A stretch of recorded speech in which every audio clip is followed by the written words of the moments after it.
Isn't recording, just for the record, we are adjourning the meeting at 7:13 on Thursday, July 14th. Now we're recording. Thank you. You do Okay. roll call, right? Yes. Okay.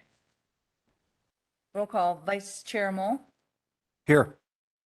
Trustee Baumover, Here. Member Bliss, Here. Member Davenport, Here. Member Giblin. Here. Please note for the record that alternate member Cornell is absent. And so Cynthia, I think the desire is to do introductions since Andrew is new.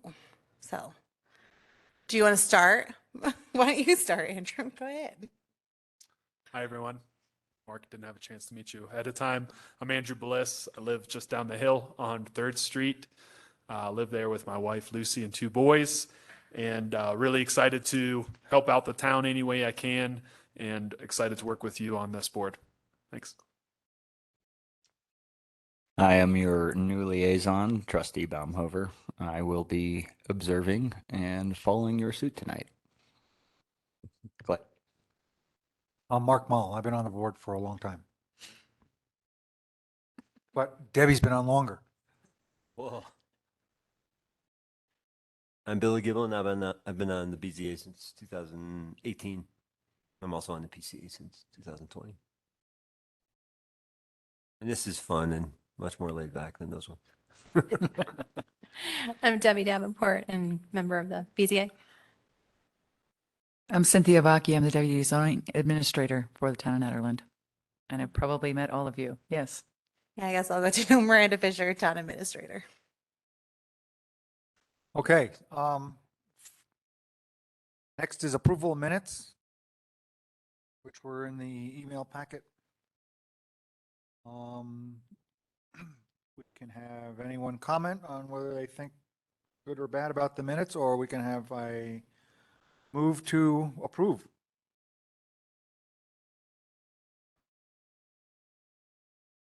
Anyone want to move? I'll move we approve. Oh, second. We'll just run down the list. Vice Chair Mole, Yes, approve. Can Trustee Baumover, because he didn't attend that meeting, is he okay to vote? I mean, you technically have quorum without him, so without both of them, you don't want to. Is that what you're saying? You weren't there. I think they could both abstain. You could still have Debbie and Billy vote yes and still have passing. Oh, three's a quorum. Yeah. Yeah, I forgot. Okay. Okay. Okay. For this board, that's the majority because you're only ever going to have 5 review a variance at any time. Okay. So abstention from Trustee Baumover and Member Bliss. Member Davenport? Yes.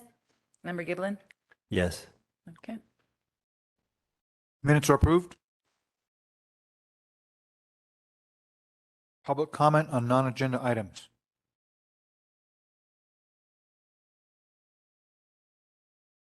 Don't see any comment. So we're going to move to the action item, which is a lot size variance. And I'm going to read the Board of Zoning Adjustment Script for Quasi Judicial Hearing. Here this evening for a public hearing on a variance of the Town Zoning Code pursuant to Article 9 of Chapter 16 of the Netherlands Municipal Code. Before we begin with the public hearing, I would like to provide an outline for the process for this public hearing so that everyone knows what to expect. The hearing will start off with staff presenting the report on this variance. The board will have an opportunity to ask clarifying questions of staff after the presentation. The applicant will then present on the application and the board will be able to ask the applicant clarifying questions. We will then allow for public comment. The applicant may be permitted to respond to the public comment, and then the board will discuss and deliberate the application. And also, in between when the applicant can respond and the board, as soon as the board has to discuss and deliberate, we close public comment, correct? Yes. The public hearing is now open. for the purpose of considering the variance application related to lot size variance at 0 East Fifth Street, Lot 5, Lakeview Heights. Will Cynthia please present the report? Yes. This is a consideration of a zoning variance. This is for a decrease in the rear setback of 40 feet. This is required in section 16-33 for the low-density residential zone by applicant property owner Jeffrey Combellic, who is present tonight. At 0 East Fifth Street, the legal description is Lot 5, Lakeview Heights. He requests a 10-foot rear setback variance for the principal structure in the low-density residential district. If the variance is granted, it means the residential structure would need to meet a 30-foot rear setback requirement. Property is located in the low-density residential. As I said, it's a 14,122 square foot lot in a district that requires 16,000 square feet. Under section 16-184, he is allowed to develop it under non-conforming lots at the smaller lot size. But as he laid out the design, as noted in his hardship statement, he was unable to set the design in a way that allowed a modest size structure. What did you say, roughly 1,733 square feet, plus or minus, of a structure footprint in that area due to the shape and size, the undersize of the lot, the skewered shape of the lot, and there's a tree on the west side that he was trying to retain on the property. The lot's vacant. According to his narrative, it's intended to be developed for a zero energy home, single family residence, if he was hired for the construction process. Otherwise, it could be developed for a standard ranch home, as he looked at the design for either a net zero home or a standard ranch home. He found that the size was challenged based on the shape. The applicant has met all the requirements, including proper notice to property owners within 300 feet of the parcel, all proper public notices. There were no town staff comments on this. And the proposal to develop a single-family home, if it is granted, is compatible with surrounding land uses. It is predominantly surrounded by residential uses. There are some other commercial uses closer to Stinky Gulch. And it is relevant to note that lots 6 and 7 of Lakeview Heights are zoned general commercial. Lots 6 and 7 are directly south of the subject property. Lots 6 and 7 are currently vacant. And in the general commercial zoning district, they have different setback requirements. Setback in the GC is 15 feet for principal uses, 5 feet for accessory uses, minimum side yard, 10 feet for principal uses, 5 feet for accessory.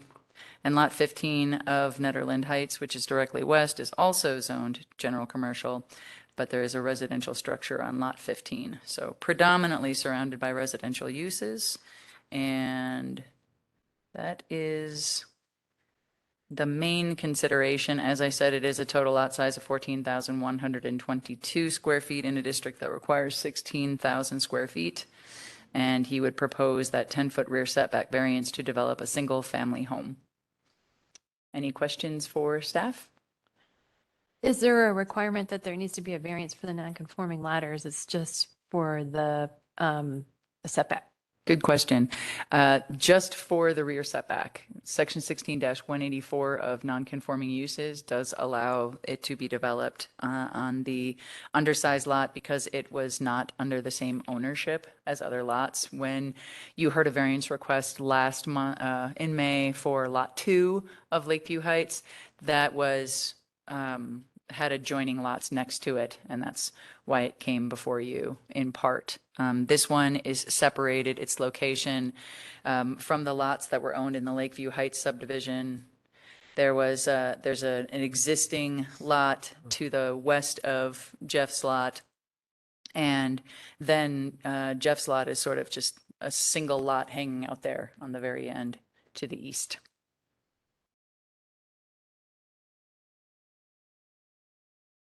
I don't think there's been any public comments, but just to confirm from those notifications that went out, were there any complaints or questions that came in from nearby residents? We did not hear any public comment for or against the request. When we do get to that, though, that I do see that Rhea has raised her hand. And so Rhea, when we get to public comment, we'll have you speak. What's the structure that's due east? That's not a home.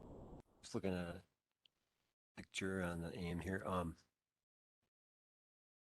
Oh, what's the structure that's due east? Looking at the aerial photograph on the aim here. That's east, so that's commercial. That looks like a house. The one to the It west, does look like a house, but it's, well, I'm looking at the, one to the west looks unusual. Yes, that's a residence, 224 East Fifth Street. That is directly to the east of it. okay, I'm just looking on a different map that shows that lot as GC, the zoning map, so maybe I'm looking at something different, but. The zoning map, some of those lots are general commercial. Okay, okay. And the reason why they were, Okay. the reason why I think they were general commercial is because they're off the highway. Okay. And so some of them, they're challenged with their zoning district because of access, because they're not easy to access. But some of those lots in there are general commercial. That one is, looks like that and everything, going towards the garages, it's zoned at least general commercial. Yes, but this particular lot is low density residential. Oh, yeah, no, I see that. I was just wondering what that structure was. Thanks.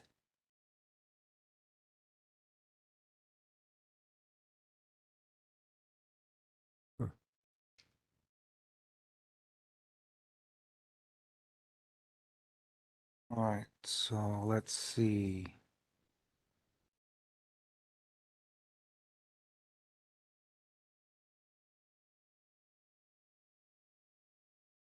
I'm gonna probably have a question to the applicant.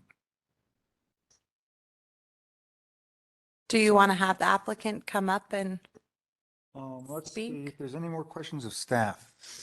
Just one more. So you said there were no staff comments, but was there a staff recommendation? I would say that staff would recommend approval. Thank you. Yes.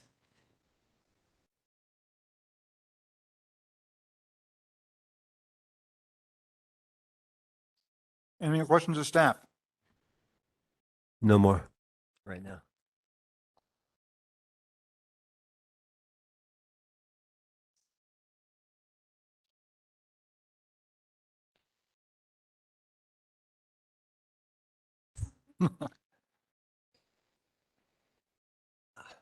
Nothing's free. Oh. So then next would be the applicant or his or her representative, or you're present. Why don't you come up to the microphone, the podium there, state your name and address for the record. So do picture there? No. Oh, okay. Okay, cool. Hey, well, let's see, my name's Jeff Kambelik. I've lived in Gold Hills for 48 years. Been building over in Nederland starting in 1994. Built a couple of solar houses on Sundance Circle at 36 and 40. And doing construction in Nederland now and again, and have worked with Debbie on a few projects. And I was finishing up the the little lookout house over on Stinky Gulch, if people notice that, and drive by and see that Dan Hine, as I found out, had some lots for sale. And I liked them because I'm a solar builder. And in particular, I liked Lot 5 because it had a nice view and it's a good terrain for a solar house with a walkout basement. So I started investigating purchasing it and finally did so. And then sat down, and after I purchased it, I talked with Cynthia and she said, well, if you can design a house that fits in the setbacks, then you won't need a variance. So I sat down and gave that a whirl. And my design capability was kind of crude. I could get things to scale and cut and paste and it looked like maybe my houses were fitting, but I wasn't sure. So I had Debbie actually overlay my setbacks and saw that none of my designs fit, even though they were tapered. And then I had some health issues and wasn't really finding a buyer for a solar house. So I just put it on the market and found out people wanted to build standard, ranch homes, rectangular, and that they didn't fit either.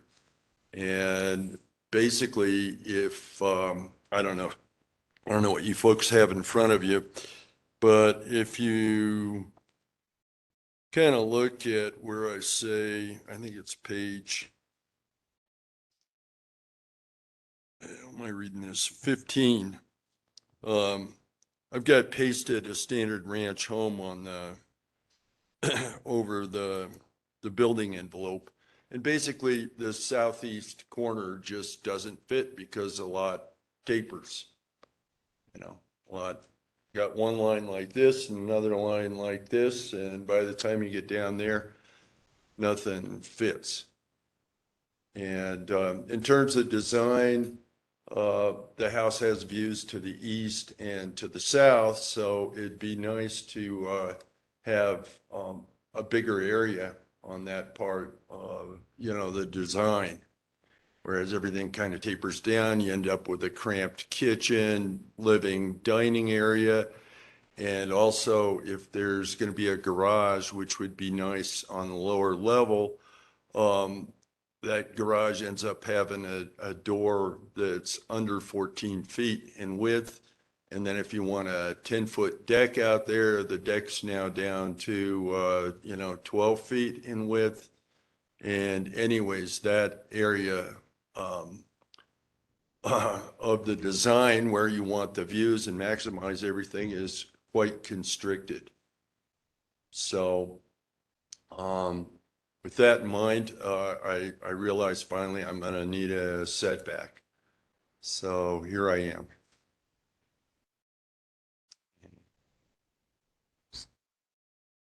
I'm not seeing.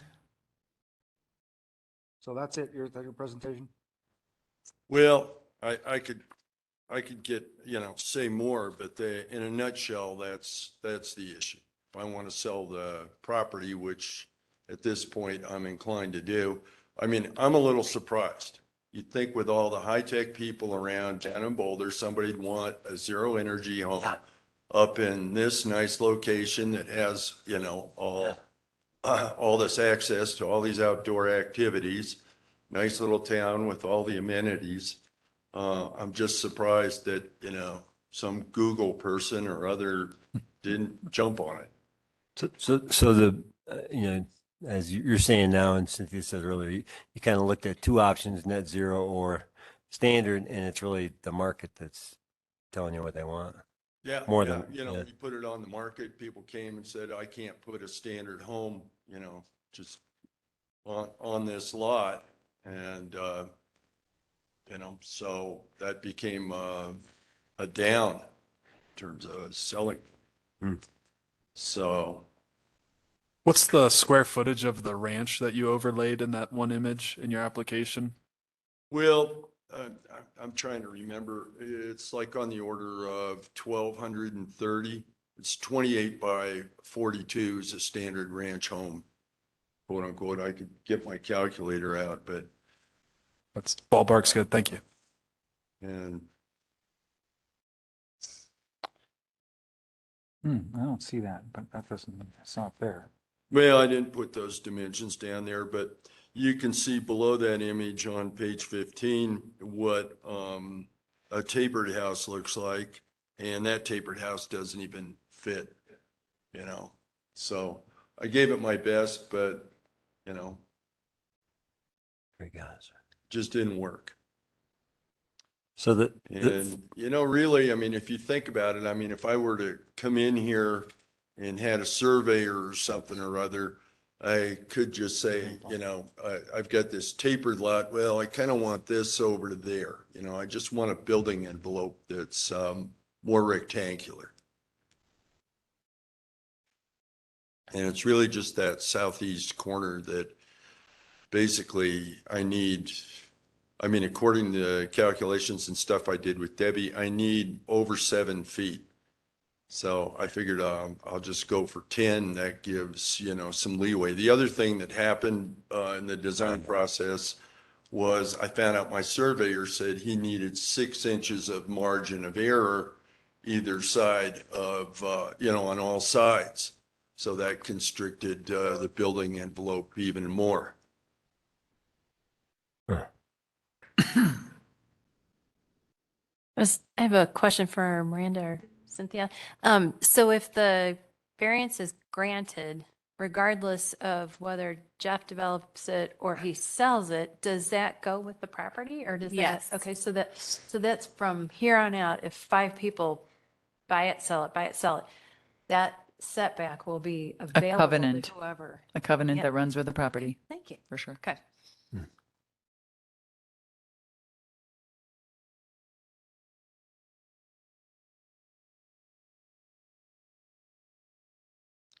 So it's sounding like the property itself is not conducive to any building, even from a basic ranch, and that the only way the property would be developed otherwise is a custom design build.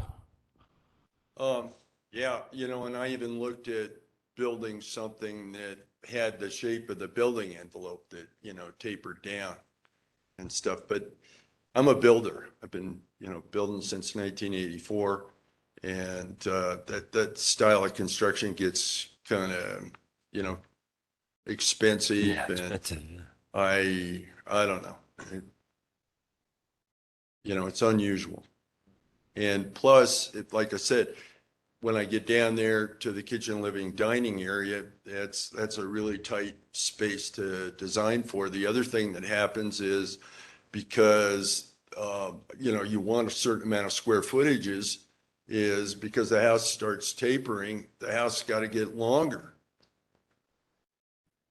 So you just, you know, you end up with a, you know, a sort of a lose-lose situation there.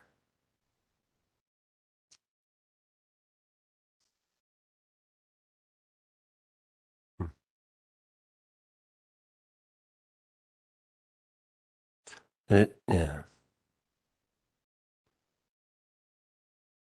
And it's really only that southeast corner that's gonna kind of, that needs the variance. Right, and it looks like your surrounding lots, I'm just kind of seeing all this are. As with regards to consistency with adjacent properties, everybody's digging into their setbacks, so yeah, it wouldn't be out of line, right? That's what I'm seeing, is these other houses are already Yeah, encroached on their setback. yeah, I just downloaded that from Boulder County Property. And because you also notice that, I mean, nobody's within today's setbacks. And, you know, everybody back then, I'm not even sure there were setbacks back then, because if you look at the older mining shacks and homes in town, they're literally on the property lines. They're sometimes even over. And people just built according to the topography. And fortunately, in my case, the topography is such that the building envelope, as it is now, is actually the good location for the house. And the other thing I considered was if I went, you know, got a variance further to the west, that that would, you know, that's wider down there. By the time you came out further on the taper, that would give me more room. But the problem is I got a really nice tree, really nice one up there in the corner, and vegetation along what is Lake Street. And I'd start encroaching on that and probably, you know, killing a bunch of it in the construction process. So I figured, you know, getting the setback to the south would be the best way to go. And other thing, I talked with John, who's got the property to the west of me, and he basically said he, you know, would prefer that the house not come any closer, and particularly not, you know, have to destroy vegetation between us. Oh, I see. It's over here. Right, because it's a natural buffer and you don't want to have Yeah. to start all over again with planting new plants. Yeah. You got trees on the west side over the property line. You got that one tree in the northwest corner. Is that the tree you're talking about? Yeah, that's And then, a real big, healthy tree. and there's no other trees. Yeah. And,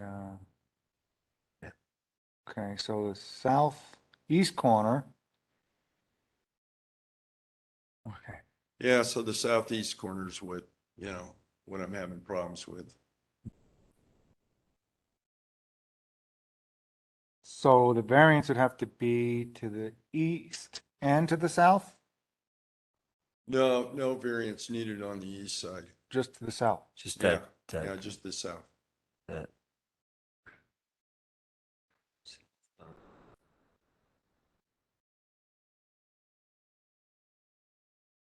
And actually, it would just be, so let's say your house is right in the middle. You need the variance on the southeast side, but on the southwest side, you'd have plenty of room. Yeah, there's And- more and room. in the over middle, there, it'd be but in the middle. that's not the view side where you want the kitchen, living, dining area and deck.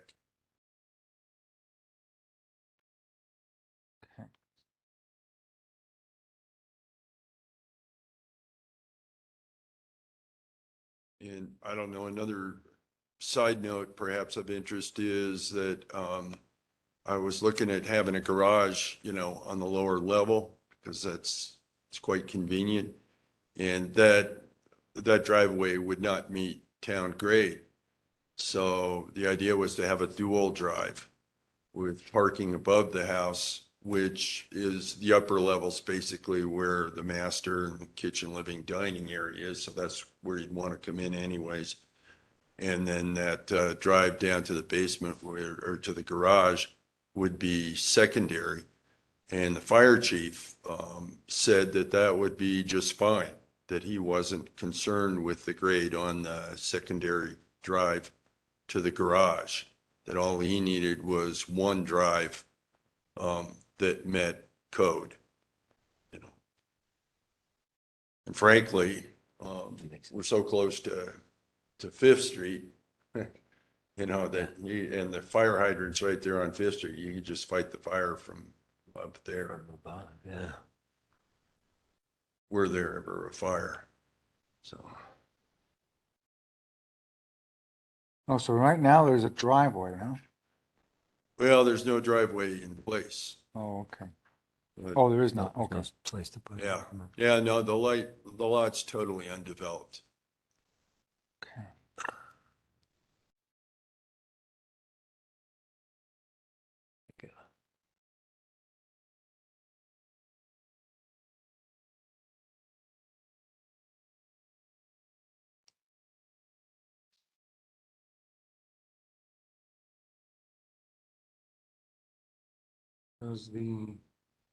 Any more questions for the applicant? Not right now.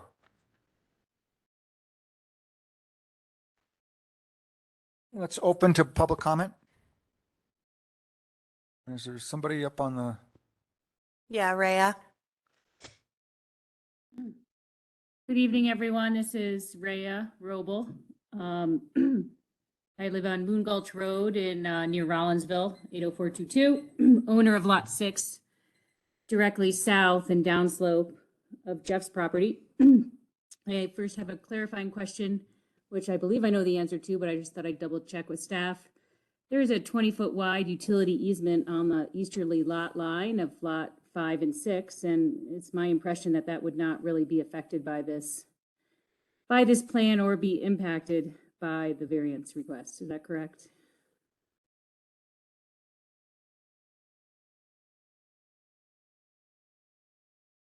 So Rhea, sorry, we're going to try to pull it up really quick. Do you want to ask, was there something else too while we do that? And then I guess, Jeff had mentioned, he's like, oh, I only really need the southeast corner for the home for the variance. Really what you guys are approving is a whole 10-foot variance along the entire rear setback. So when a new person buys this property, they may have a different design and it may not just be the southeast corner of the house, that would be, I don't want to say infringing, because if it's approved, which it likely will be, it could be a different design. So I, out of curiosity, and this is just out of curiosity, do you ever approve variances that are just for a certain part of a setback? Or is it really, it's for the whole thing, right?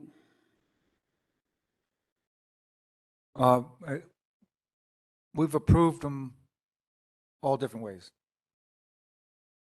Okay, There's times when people have asked for 15 feet and we've gone with 7. That kind of thing. But did you do 7 on that whole boundary orientation, that whole side of the house, or did you kind of go, oh, we'll come in halfway 7 and then the rest no variance? That's what I think. That's kind of what Yeah. It depends. It depends on the lot itself. So in Yeah. some cases, you know, when you have existing buildings on a lot, sometimes they're not placed on the lot in a way that's very standard because some of the lots aren't standard in this town. And so sometimes you'll see a variance where they're asking for less, square feet on one side based on the tapering of the lot or what have you. Yeah, most of the time we actually have plans for a building plan. And so we're going on the building plan, not on what might be someday a building plan. maybe my first question could be more easily answered from Cynthia. Cynthia, on the eastern property line, which is the side setback, what's that setback?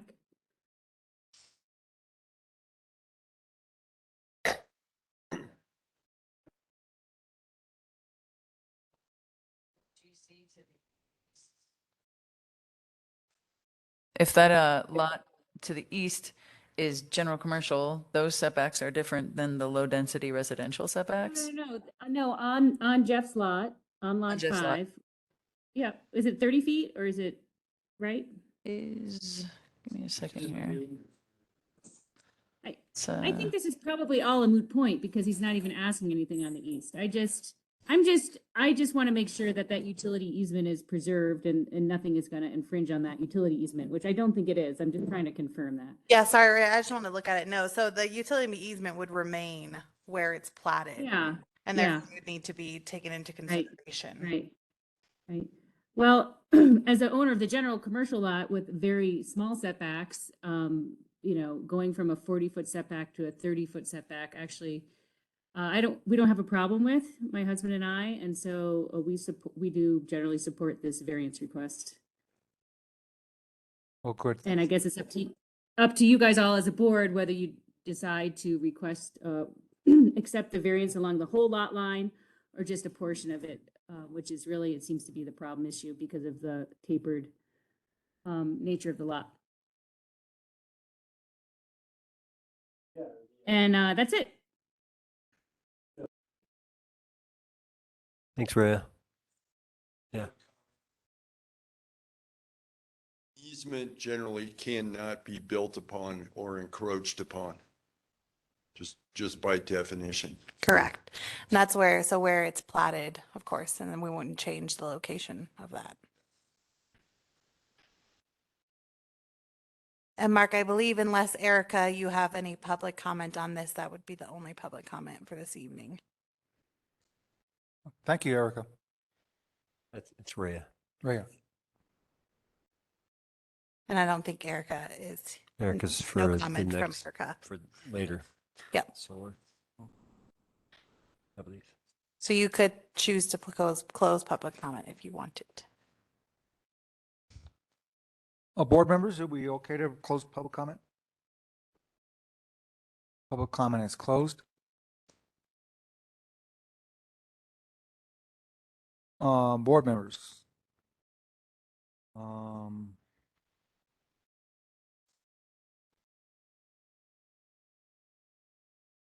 We have discussion. We could go over our criteria.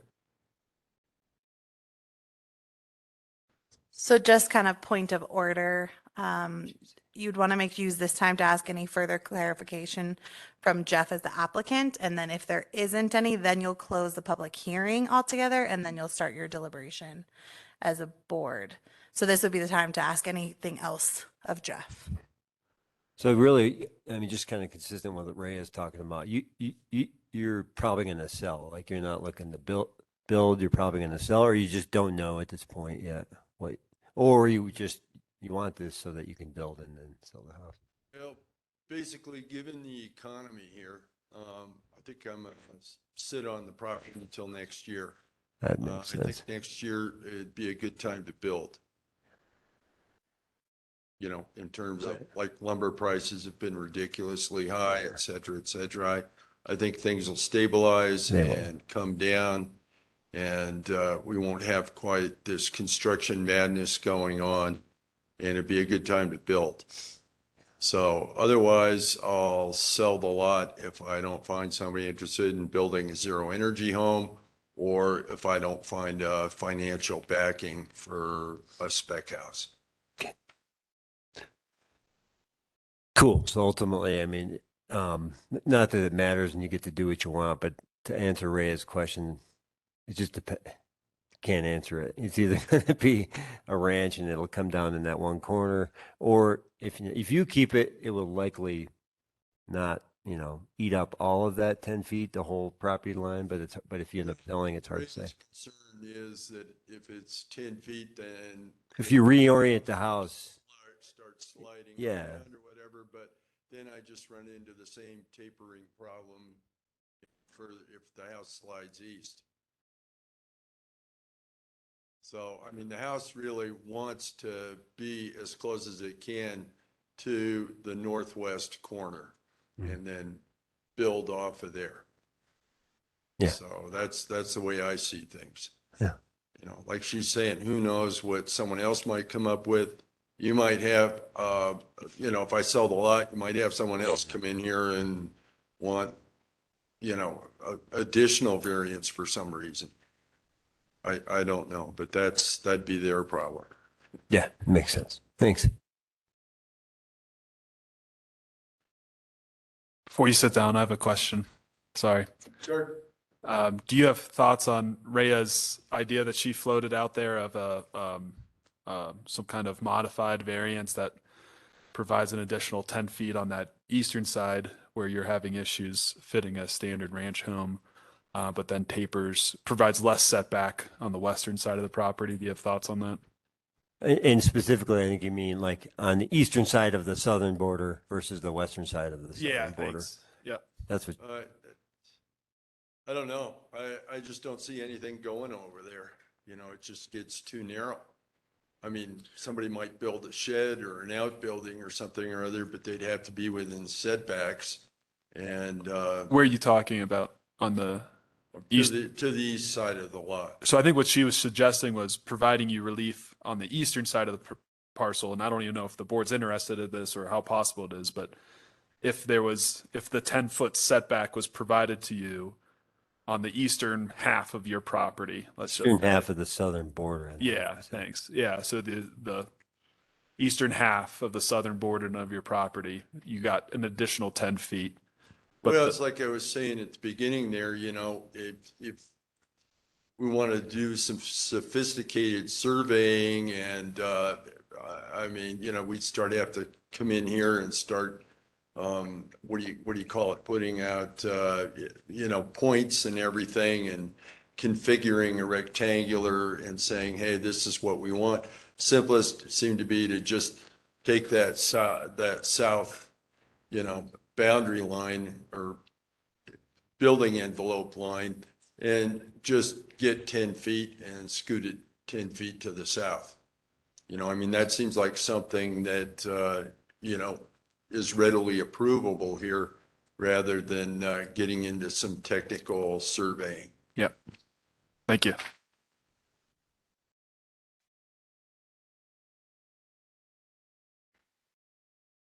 Any more questions of the applicant or public?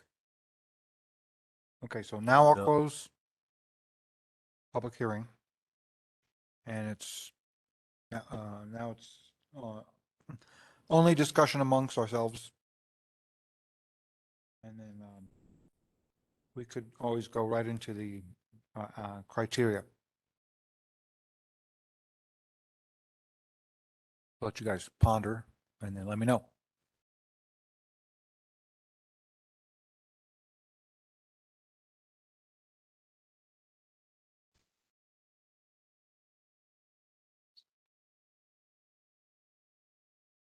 So the criteria is listed in this, Mark, did you close the public hearing? Sorry. yeah, I did Yeah. twice. Okay, thanks. He did. Okay.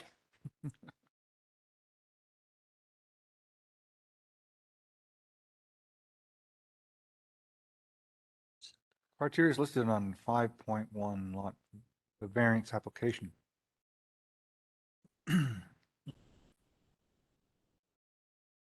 Down here. So we got 5 criteria.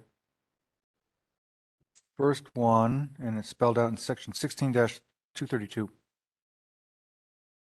That there are unique physical circumstances or conditions such as irregularity, narrowness, shallowness, or size of the lot, or exceptional topographical or other physical conditions peculiar to the affected property.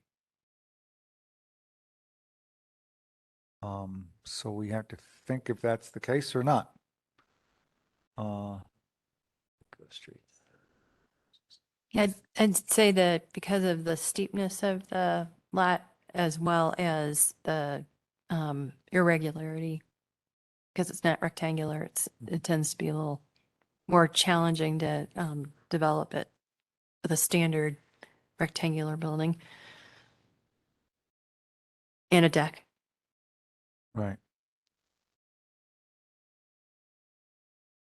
Any other input? I agree. We go off 16-232 specifically, just so you know, powers of the board, 1A through E. That's where we're kind of going through. Yeah, we're on A. Yeah. We should all need to agree whether A, if the variance meets A. I agree with Deb. Okay. So we don't take a vote on each criteria. We're just discussing it. Yeah, I agree with. Well, if someone disagrees, they need to disagree. Yeah. Yeah, we just go in point by point and making our way through it. Yeah.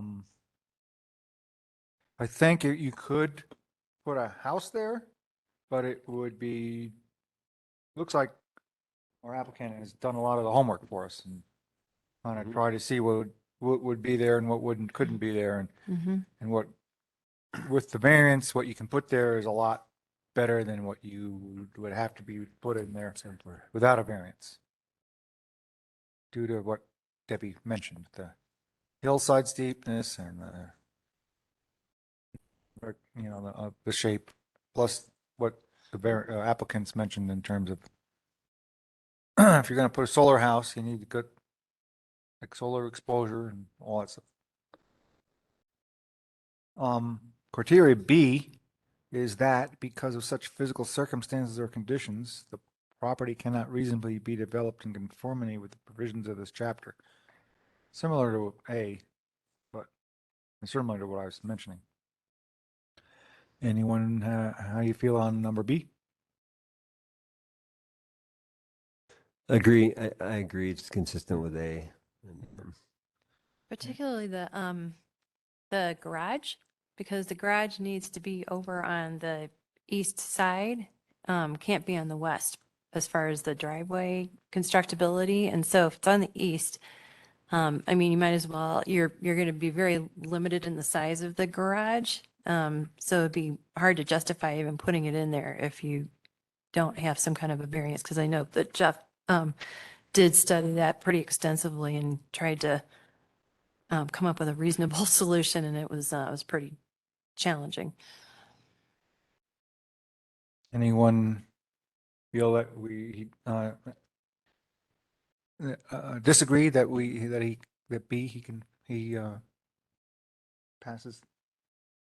Just that I had a comment. I did when Miranda first sent this packet. This was the one I questioned the most at the time because you could build a house, right? You could build a tiny home. But him sharing tonight that the ranch home he plotted was 1,200 square feet, which is not very large, and you can't do that. So to me, it's a subjective thing. To me, that means that you can't reasonably develop the property the way the setbacks are. Especially a spec home that you want to sell. Yeah.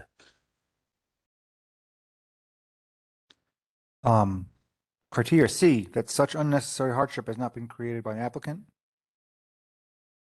So he didn't plot the lot. No, he has not created this unnecessary hardship. This town's has worse lots than this, but What? it's got worse lots than this. I'm just kidding. That doesn't mean, yeah. And he didn't make it not square.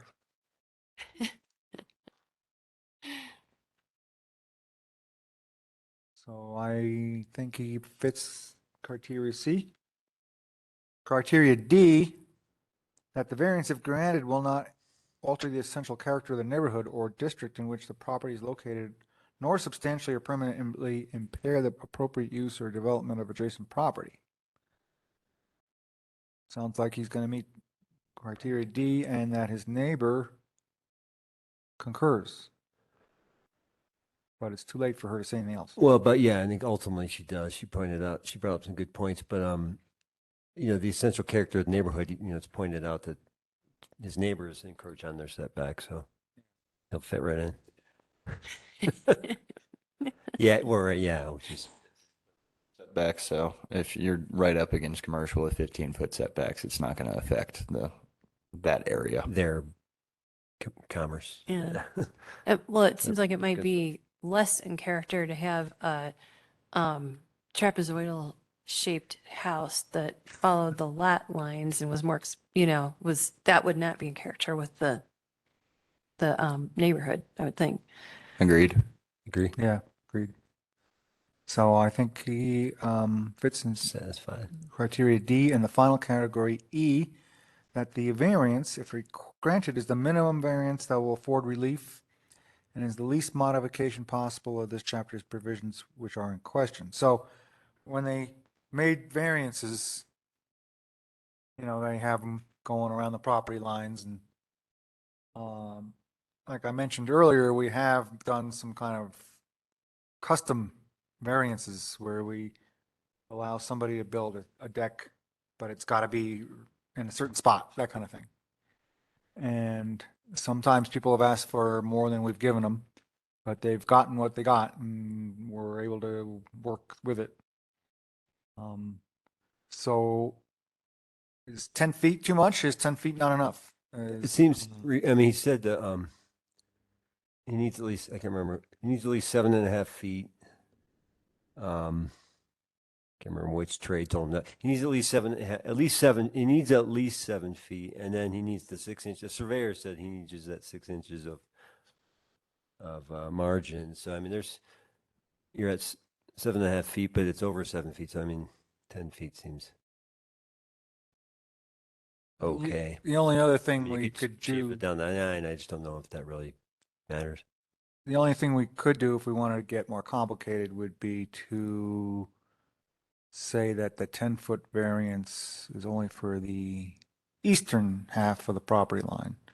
He can't then build it, or whoever buys the land, can't then all of a sudden put a big chunk of house on the western side just because they got a 10-foot variance. We can do that, or we can just give them a 10-foot variance all the way along the southern border. Well, one thing I was wondering too, and Cynthia and Miranda may be able to explain this, if is the overhang allowed to go into the setback? Because if you, like, let's say that Jeff is doing some solar analysis and he needs to have like a 2-foot or a 2.5-foot overhang to get the proper shading for the windows, that 10-foot, if let's say this footprint needs to have 7 foot, and then the surveyor's got to have another 6 inches, and let's say his overhang needs to be a little bit larger, it seems like that 10-foot may be appropriate if the overhang is supposed to stay inside the setback.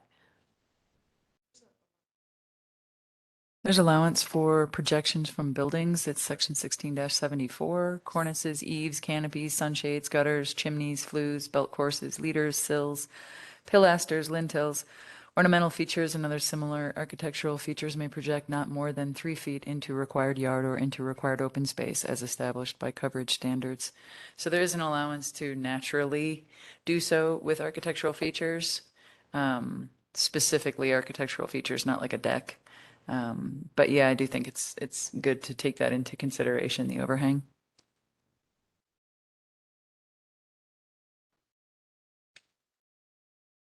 So I did not think much about this criteria ahead of this meeting, but I think Rhea provides a good point. And if you read the criteria by the letter, I think it says something along the lines of providing the minimal relief that addresses his hardship.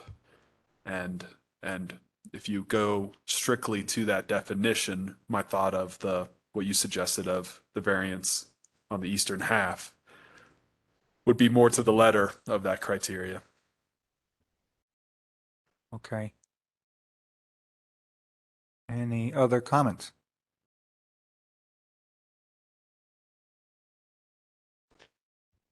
Yeah, ultimately I agree. I mean, the second part of E, it says that will afford relief and is the least modification possible of this chapter's provisions, and without getting into surveying and a bunch of crazy, waypoints, or without getting too complicated. If we were to consider the 10-foot on the eastern half of the southern boundary and no variance on the western half of the southern boundary, that seems to be what you're talking about. Yeah. Least modification possible So we'd go with the midpoint of the property. of the property line, of the southern property line. Right. Oh, the southern property line. Okay. If you- Look at, Okay. Because if Yeah. you look at the overlay, where's look at all this crap. Oh yeah, on page, and I'm looking. If you look at the traditional ranch house, it's really well. Is that? Did you do these drawings? Okay. Oh no.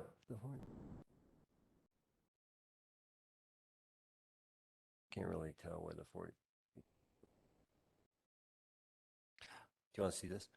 So, no, for the, Yeah. Yeah. so I think, It looks like actually, yeah. Well, I'm looking at. I don't know if you're looking at the same image. Okay, here we go. Just check this out. So this one stays inside.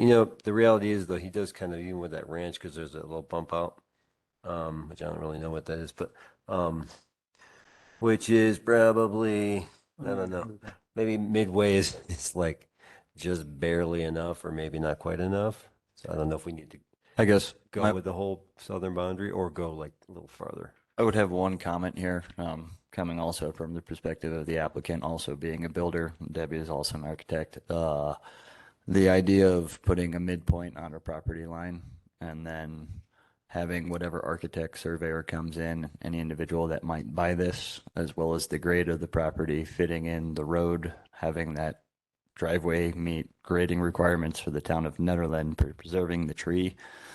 I'm not necessarily sure that actually would provide relief for either Jeff or any future property owner, because they would then have to incur all of that cost of surveying, putting that all in, and then you add far more variables into the eventual design process. Whereas if you just provide the 10-foot setback whole southern border. variance on the whole southern border, it allows the cleanest relief for that property to be developed as a residential home. So I agree with Andrew that the minimum relief would only be on that side, but when we look further down the stream of developing that lot, the construction process, and the fact you have 6 inches of variance in any survey, and then anywhere from a foot, depending on who's pulling the tape that actually builds it, I would suggest that we just give them a variance on that whole rear setback for 10 feet. Yeah, that makes sense. I mean, we don't want to cost you extra surveying. I mean, that's definitely not the goal. Cost extra, That make you pay for stuff you don't need to pay for later. that explanation makes sense to me too. and to me, thanks a lot for that input. Yep. Any more discussion from the board? Are the board members ready to vote on the variance? Yes. So I'm asking if you're ready, and so I got one yes. Yeah. Oh yeah. Yes. Yes. Okay. Cynthia, why don't you read what we're voting on and do a roll call? I think we have to make a motion, don't we? Oh, yeah. we can Yeah, make you motion. have a resolution in your packet. Trying to find the wording. Yeah. So you would want, someone would want to make a motion on that resolution language.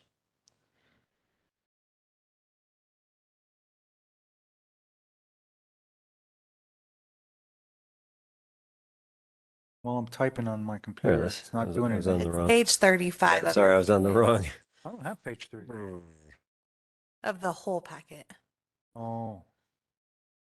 I have this. Anyway. I can pull it up as a real small.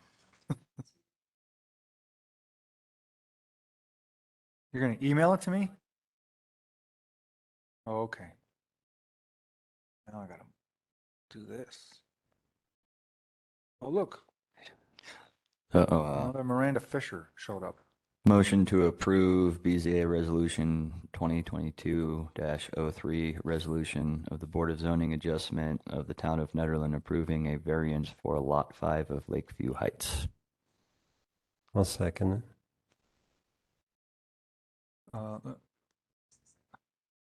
I'll second it. Okay.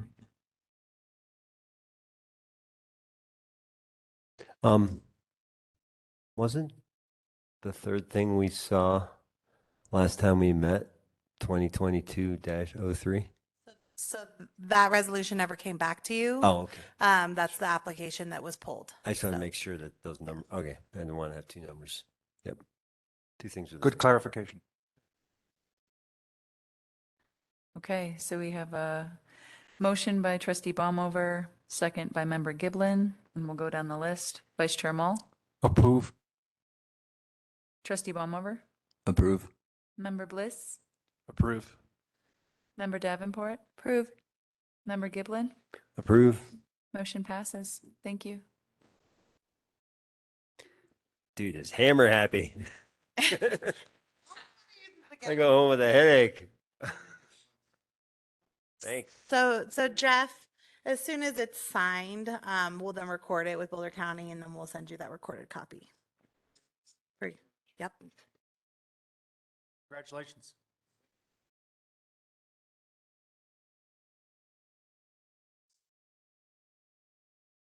Tell me about it. Feeling better?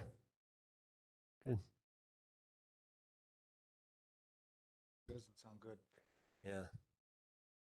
Good luck with that, too. Yeah. Glad you're feeling better.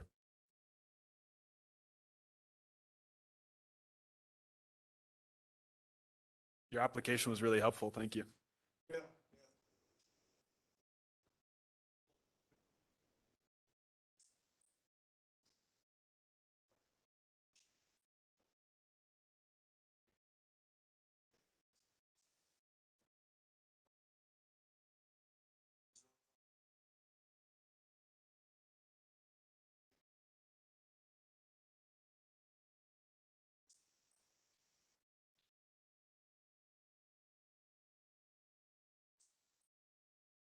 Love it.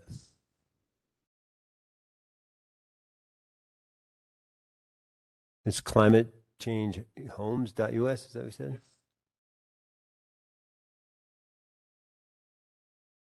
Thanks.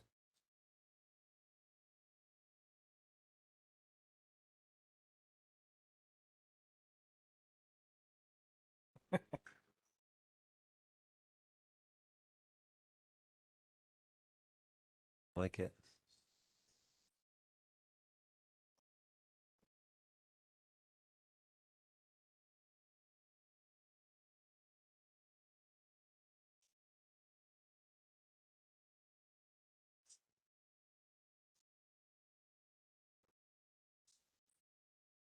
Mm-hmm.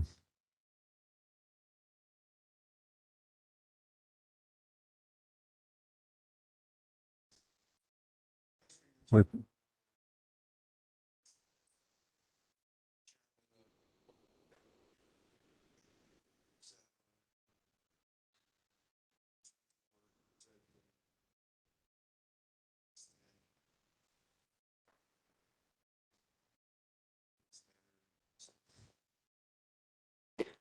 thank you. Thanks for building the homes you want to build.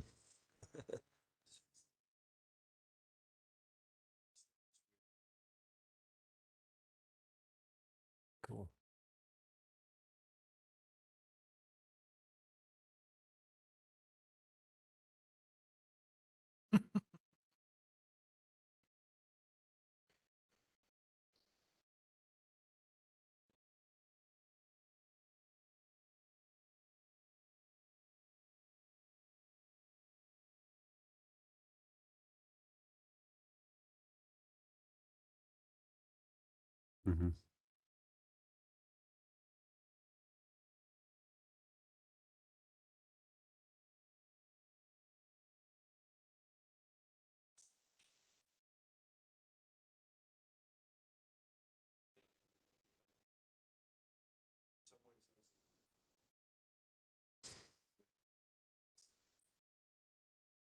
Mm.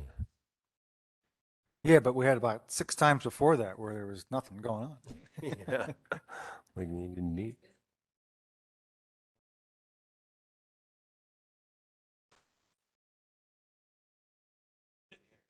We lied to you.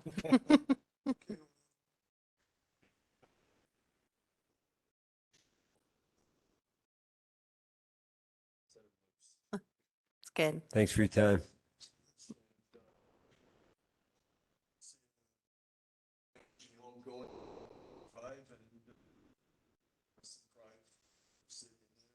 For sure. Jeff? Thanks, Jeff. Oh, I have to mention to Miranda and Cynthia that I stopped looking at my emails before 10:13 this morning, so I didn't see the script. Well, that's why we printed it for you. Got you covered. You ready to go into the next thing? Yeah, let's see. Now I gotta scroll around and get to the. Oh, wait. Yep. Yeah, so I'll just jump into that if that's okay, and just a little summary here. Go for it. So Mark Stringfellow was the chair, but Mark Stringfellow did not seek to have reappointment to the board, and so therefore we are without a chair. Mark Mull is obviously the vice chair. So tonight we need to appoint a new chair. If that new chair is Mark, then we're going to need to appoint a new vice chair. So just kind of throw it out there for discussion, motion, however you choose to handle that appointment. That's it. Mark, would you consider being the chair? I would consider. Although, maybe on days where if we all have to go back to virtual, I would be the vice chair. Well, hopefully I we're going back to struggle- virtual. I struggle with my computer at home in terms of being able to hear it and speaking Yeah. it and stuff. It's much better being in person where Yeah. we can be. But then again, I saw something about the staff report that says whole county is swarmed with COVID. But let's move on. We'll get to that. That's at the end. That's We'll at the get end. into that news later. So anyway, I'll consider. Okay. Thank you for serving. You're welcome. Yeah.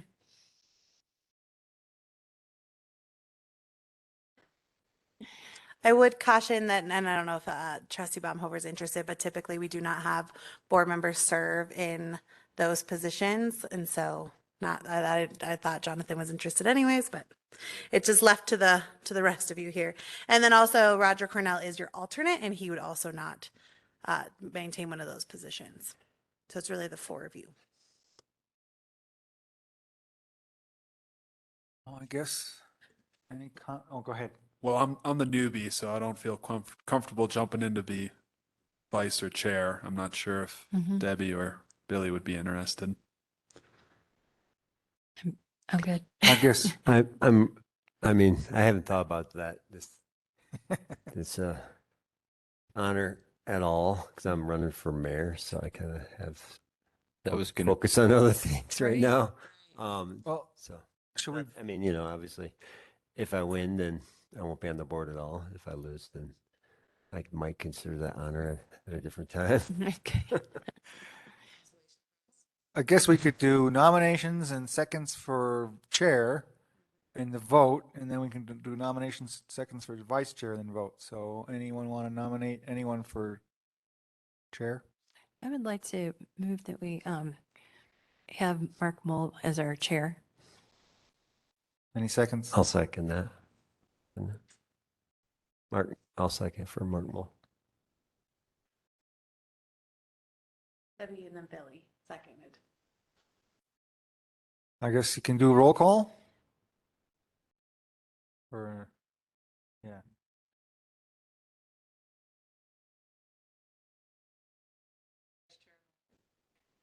I'm going to abstain because I have a conflict of interest. Vote for yourself. You can vote for yourself, Mark. No. We don't have a lot of voters tonight. I'll abstain. I'll see how everyone else votes. Trustee Baumover, I'm gonna say yes. Member Bliss, Yes. Member Davenport, Yes. and Member Giblin? Yes. So I'm the chair. Yes. All right. Motion to nominate Debbie Davenport as vice chair. Second. Third.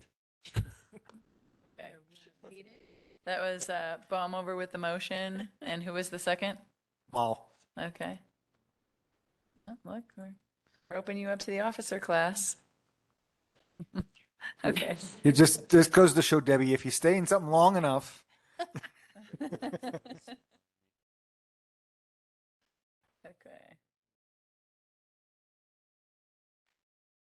Vice Chair Moll, Yes. Vote for Debbie. vote for Debbie Davenport for vice chair. Trustee Baumover, Yes. Member Bliss, Yes. Member Davenport, I'm abstaining. Member Giblin. Yes. Okay, both of these motion passes. Can we put a little piece of foam on that thing? Mark is the only one who uses that thing. I know. Right? And he put some work into it. When I moved to Nederland in 1992, the house I bought which is now the daycare place on the hill over there, Oh, really? was lived in by the present mayor at that time. And I was reading an article in the Boulder Daily Camera about a raucous town trustee meeting, which never happens now, but where the mayor had to constantly use the gavel. Really? It was the woman. I can't remember what her name was, but no, it was before her. No, it was before her. She was after Chris. I can't remember her name, even though I bought a house from her in 1992. Anyway, she had to use her gavel. Huh? No. Now that was before her. I can't remember. Yeah, let's take a break. There's pizza left over. They brought pizza for everyone. Does Huh? everyone take a little bite? What's that? Everyone can take a little bite. Yeah. He doesn't eat the crust. He's like my kids. I eat it sometimes. Other times I save it for the dog. He loves his pizza. He gets all mad if I smell like pizza. I had to drive up from Boulder, and I had to leave at 6. I had my last errand at 6. Drove like a maniac to get to my home to have a little bit of food between 6:30 and 7. How would you bring? I had a leftover dinner, some sort of roll. And Debbie, what was your dinner? That was my dinner. Ooh, yes. Andrew, not yet. Is that coming later?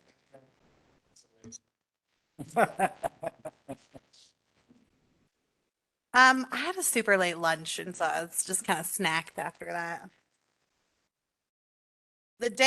So I work out of like every office now, and so I've got food like hidden all over in every facility. So no matter where I am, I have options. It's not how I used to be, but now I have snacks everywhere I go. Now it's like, where do you find me? Someone called me the other day. They're like, I've been trying at your office. I was like, bad move. Like, I'm just never there. Call my cell phone. It's not even worth it.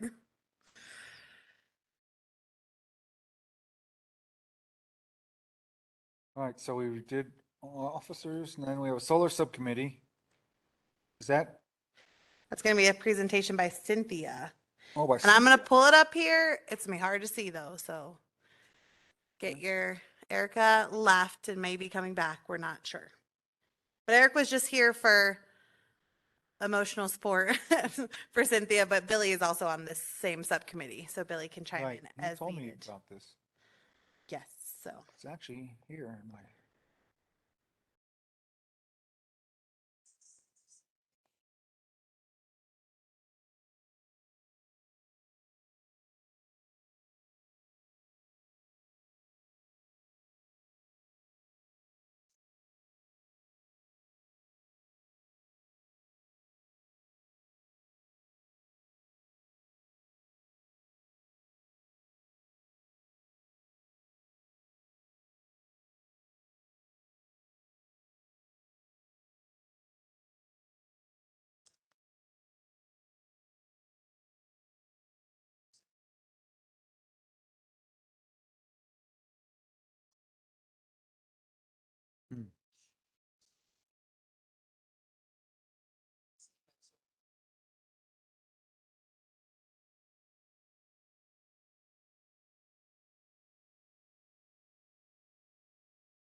Yeah, I remember something about it.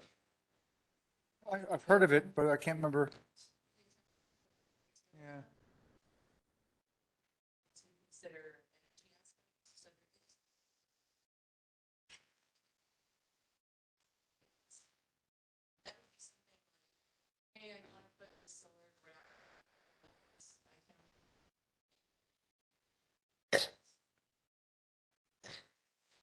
I think when we talked about it before, we decided to let this, this committee work on it before we did anything. So it was Eileen Barnes, that was the mayor. And after her was Roger Cornell, and after him was Brian Brown. Those were the early Nederland days for me. Then it was Sylvia Orio, and then it was Jim Miller. I haven't found that, but I would think that there would be. I feel like there was, but it was before my time. I'm working for the town. What is that?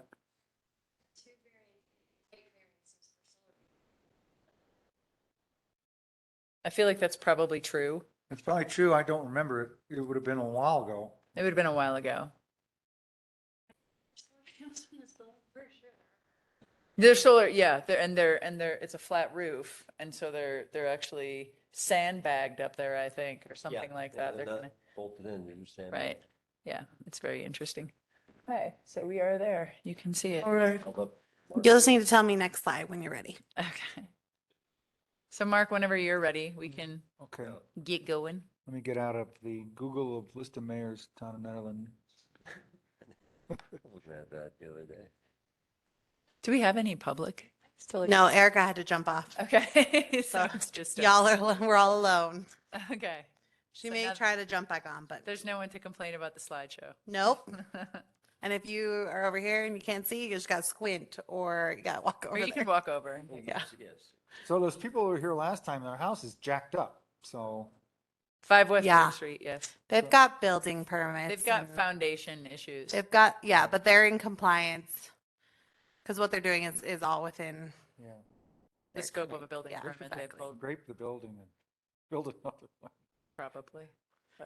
But For them to decide. decide, God forbid, I get more for that. Find where.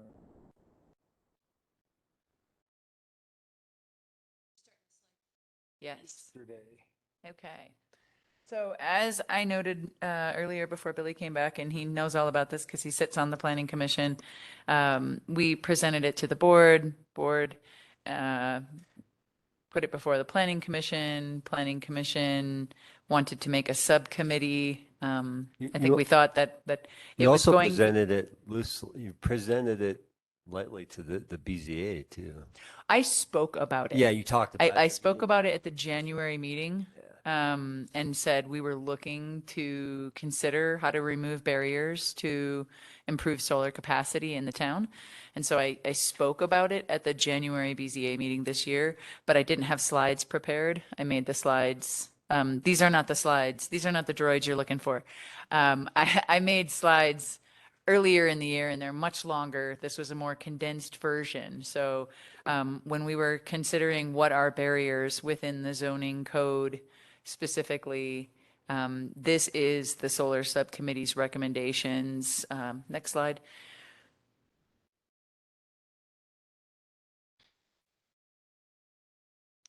So our solar subcommittee is consisting of Billy Giblin, who sits as a planning commissioner and board of zoning adjustment. Karen Blakemore was with us for a bit. She took off to talk transportation, but she was with us for the early meetings. Erica Thorley is the sustainability coordinator. She was former sustainability advisory board. Melody Baumover, co-chair of the sustainability advisory board. Larry Tazaday is on the sustainability advisory board. Whitney Owens was our local solar expert. She doesn't live in Ned, but right outside of the town. And I've worked with her a bunch on solar permitting.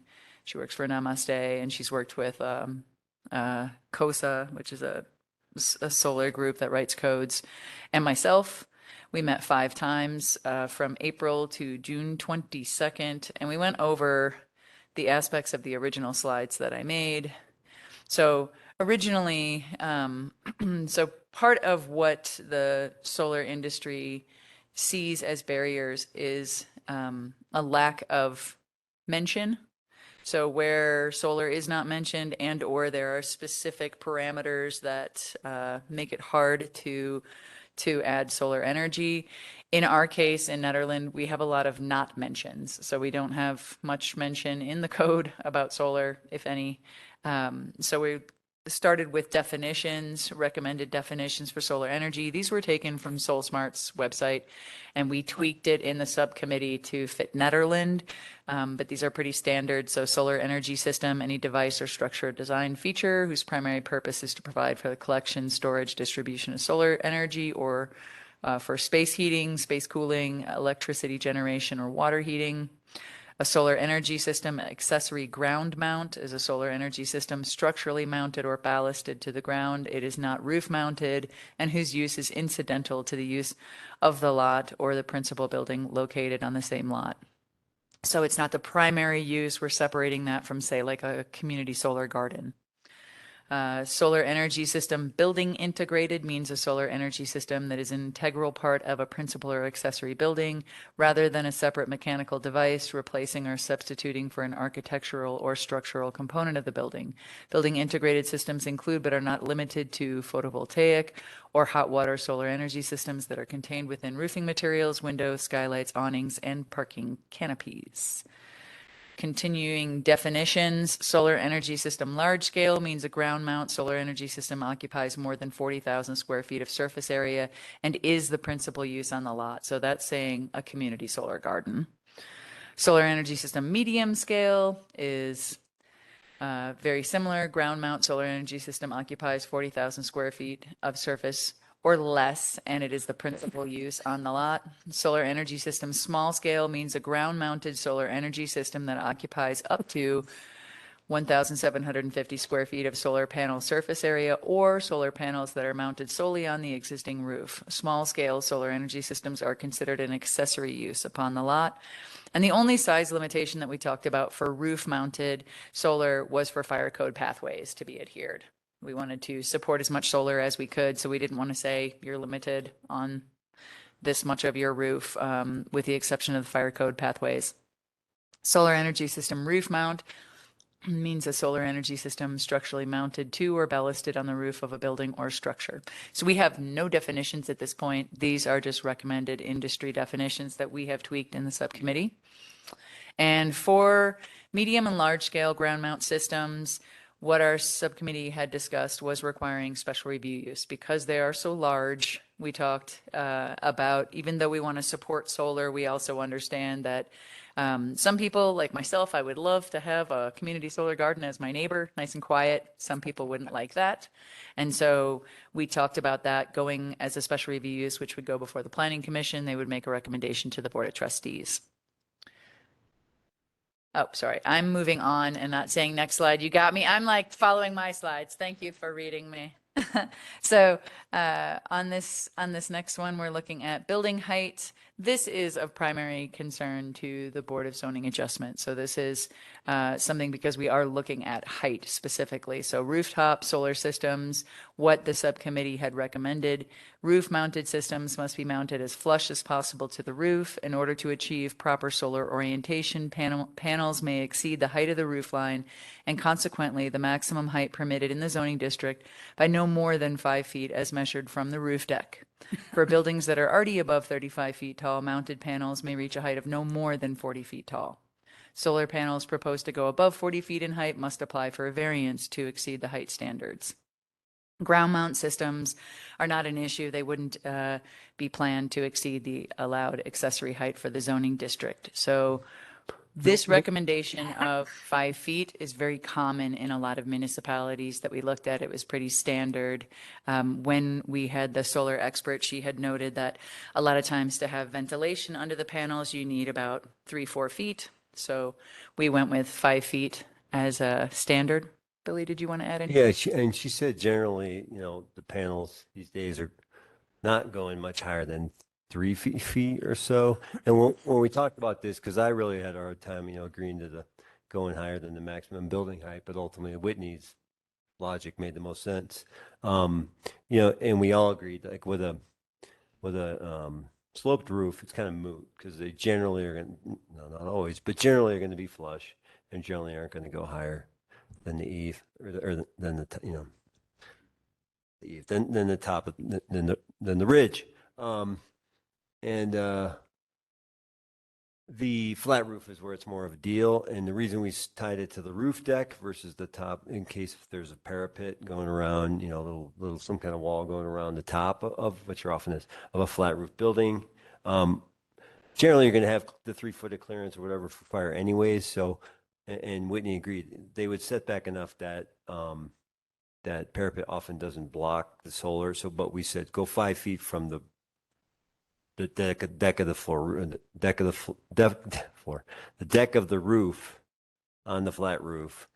So not 5 feet above the parapet wall top, but 5 feet from the floor. So often that parapet would hide some of that, extra height. And I was one of the last to go with this, but the reason we talked about it with existing, it seemed like an easier thing to go with, but with new homes, we're like, well, no, people could meet the code, but then we were like, well, and that does make sense ultimately to me in many ways. And if it's a sloped roof, it's not going to be a problem. But Whitney's point was like, some people then might just choose to maximize, build a 35 feet and blow off solar. And I was like, well, we don't want that. So we agree. This is what we agreed to.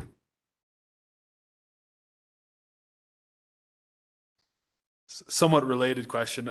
I just know because building height is an issue with neighbors that I have, especially as it impacts their view of snow-capped mountains.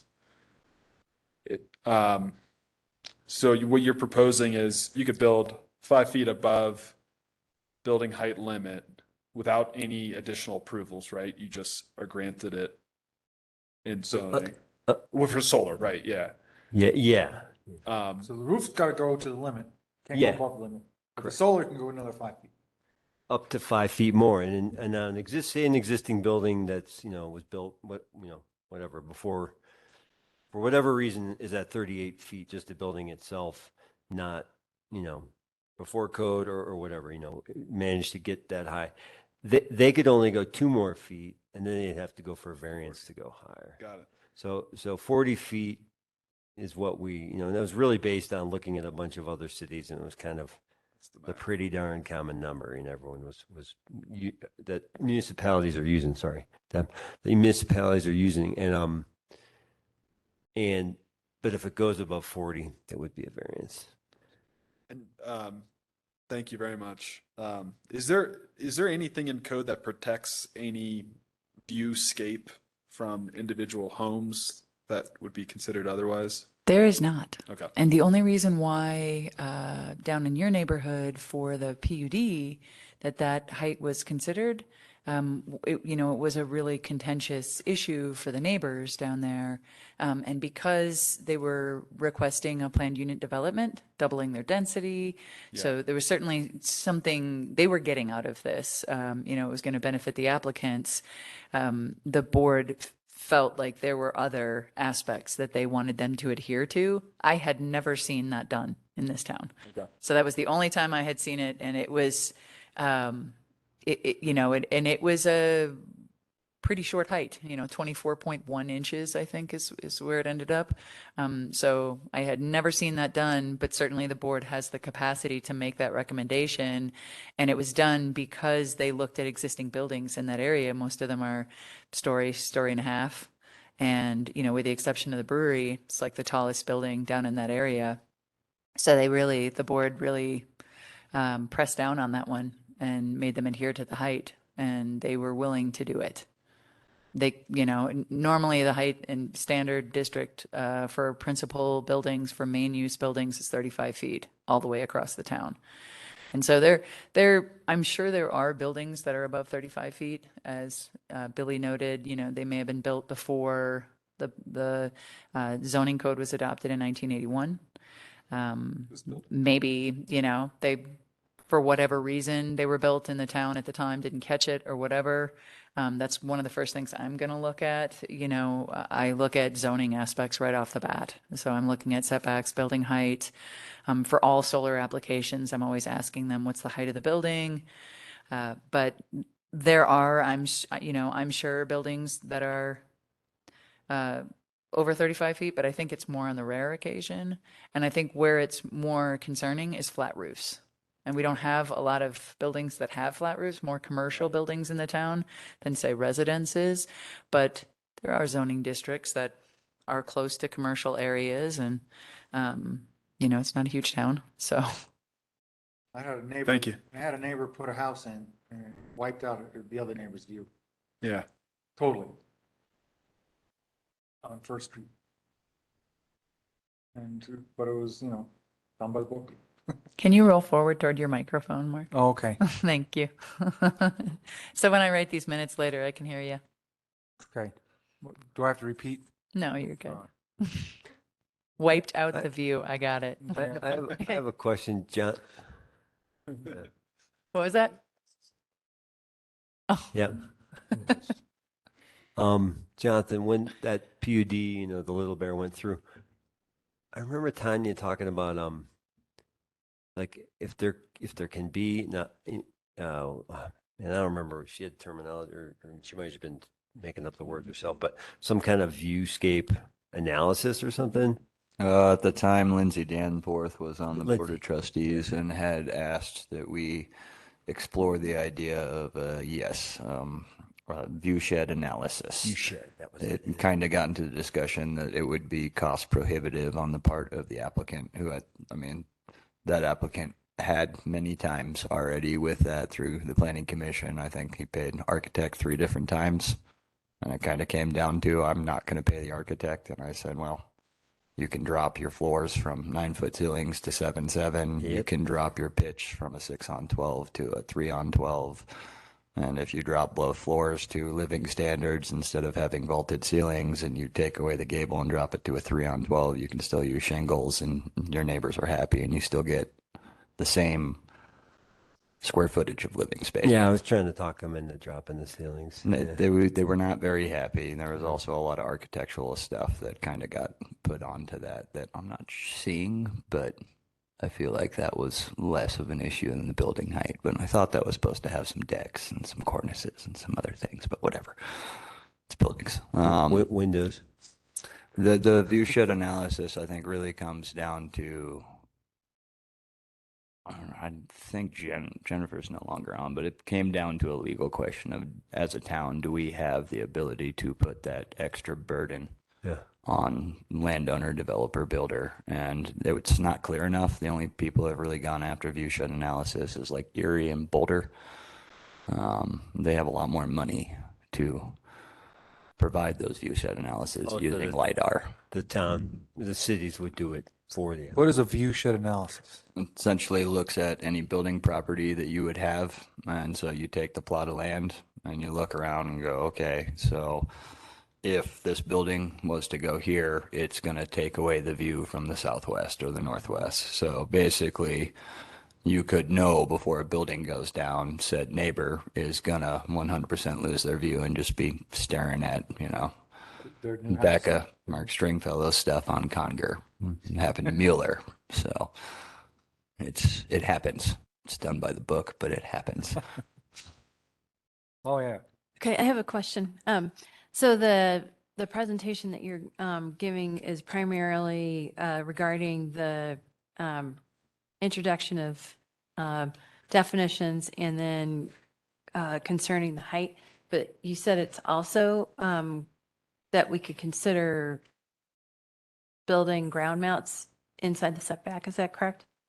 Well, I mean, if you were to consider it on like an individual basis, like if a tier 3 variance came before you for energy reduction, that could be a consideration.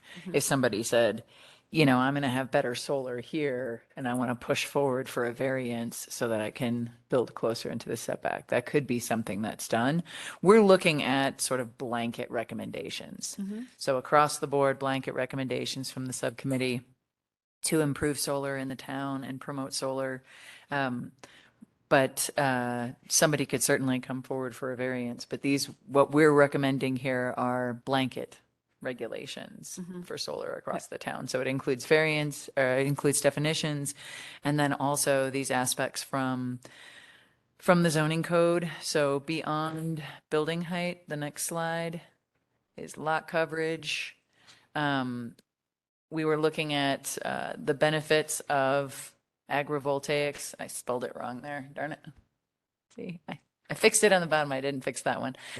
They combine ground-mounted solar PV with crops underneath. And the recommendation of the solar committee is if there's a vegetative cover underneath the solar panels for ground mounts, that it would not contribute to lot coverage. And if there's a concrete pad below, then it would constitute impervious surface. Rain's not going to go through it. It's going to change the drainage. But if there's vegetative cover underneath, then we would not constitute that as impervious surface. Yes. Committee is aware that regardless, it's going to have a 4-foot footer on it if it's a ground mounted solar panel, probably. Right, but that's not much more than like a paver or, I mean, yes, I mean, yeah, it's 4 definitely, feet it's definitely down. have piers. It's going to have, well, we just went and saw a big solar install and it's going to have piers, nothing really that's blocking, well, there's not huge like footprint footers, it's per se, that run the length. It tends, the way they were doing it were just piers. So the distinction then is in between piers and concrete pad, that if it's a pad, it's not allowed, but piers would be allowed. If it's pad, it's allowed. It just goes towards your lot coverage percentage. But piers, Correct. okay. Because it would just run off the panels onto the ground They below. percolate. What's that? Bok choy, your arugula, your And yeah, exactly. okay. And then there's more information if you want to check out the link there. Next slide is setbacks. Ground mount systems would follow the district accessory setbacks, and vision clearance would be necessary to be considered so that someone's not going to poke some panels, a ground mount panel out in a corner where you can't see around the traffic. So that would be something that town staff would look at. But we didn't feel like they would have an issue following the accessory setbacks, accessory height, that sort of thing. Next slide. Performance standards, they mainly deal with different types of emissions, dust, odor, glare, those kind of things. Solar panels are designed they're designed to have less glare than windows. They're coated to maximize their absorbency. So we felt like they should be exempt from performance standards regarding glare. That is the solar subcommittee's recommendation, and I think that rounds out our last slide. So those are our recommendations. Any thoughts, questions, comments, considerations? The glare thing was something that we wondered about. It was really Whitney who enlightened us that those things are designed to absorb light, not reflect light. So Yeah, we had a mention at the planning commission about like, well, someone's panels could shine Yeah, across the that was- hillside at me. yeah, there was a big worry about reflection, and then the other two worries were visibility at intersections and then wind drift. And they would take votes out of voting machines. What's happening? They would take votes out of. Oh, the glare would take They would votes. take votes out of I voting see. machines and change them to Pretty smart glare. one particular candidate. Yeah, we're getting super technical here with our solar panels in Nederland. Um, So any thoughts from you guys on this stuff? My first thought is thanks a lot for your work and it looks good. And so this is recommendations and it's eventually going to be made into town code. These are recommendations. They are going to go through other, Right. the commission, other boards, Right. and get feedback, go to the board of trustees, and the board of trustees will make the ultimate determination on what they support or don't. Yeah, and really, yeah, if there's any feedback you have right now, that's what we're after. We want to know what the BZA, if there's changes you want to make, or Especially because height is a standard that comes before you for consideration, so. But that was good to be thinking about the coverage too, because I mean, we have so many problems with runoff and drainage and such in this town. So, just thinking about ground mounts with vegetation under it is really, really thinking nicely. That's smart. So, I do have one question when it comes to the flat roofs. Love the logic, love the understanding. A lot of the time, what I've seen now, if somebody goes with a flat roof and a parapart, they're actually gonna mount the panels on the outside of the parapart because that's where the structural, it's where the structure is in a flat roof, is on the parapet, not on the flat roof. Generally, flat roofs are foamed, cricketed, TPO'd. So it does not allow for easy installation of solar panels, just like the sandbags up here. Right. So if a flat roof actually has a parapet, engineers generally request that the solar panels are mounted to the outside of the parapet. So that would be a consideration. I just asked for you guys to look at. no, that's a good one because I mean I've seen. I used to be a HERS rater consultant before that. I worked with Builder for years and a lot of custom homes, and so I've seen residential homes that were flat because they were doing, they have like a place to hang out and, garden, but, so they would have the structure, they would build the structure to handle it. But it's a good point. Like when you see, I work on with a lot of multifamily projects, which I also do, there's a lot of using it as, shade, overhang shades, like for passive solar and more shading. And that's a good point. Well, yeah, I think that we should definitely look more into that. It'd be good to talk to Whitney about that, especially with commercial and multifamily, which is not like we have tons of multifamily, but that's a really good one.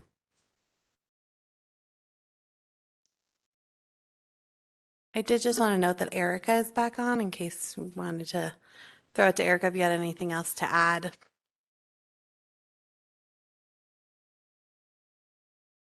Everybody, appreciate having this discussion tonight. Thanks so much, Cynthia, for bringing this and presenting. And I just don't have anything specific to add. I do appreciate your comment, Jonathan. I think it's good to bring that back to the group and to Whitney. But there's a lot of discussions had about each of these components, and whatever further discussion we can have to make the proposal more robust is greatly appreciated. So thanks so much to everybody. Welcome.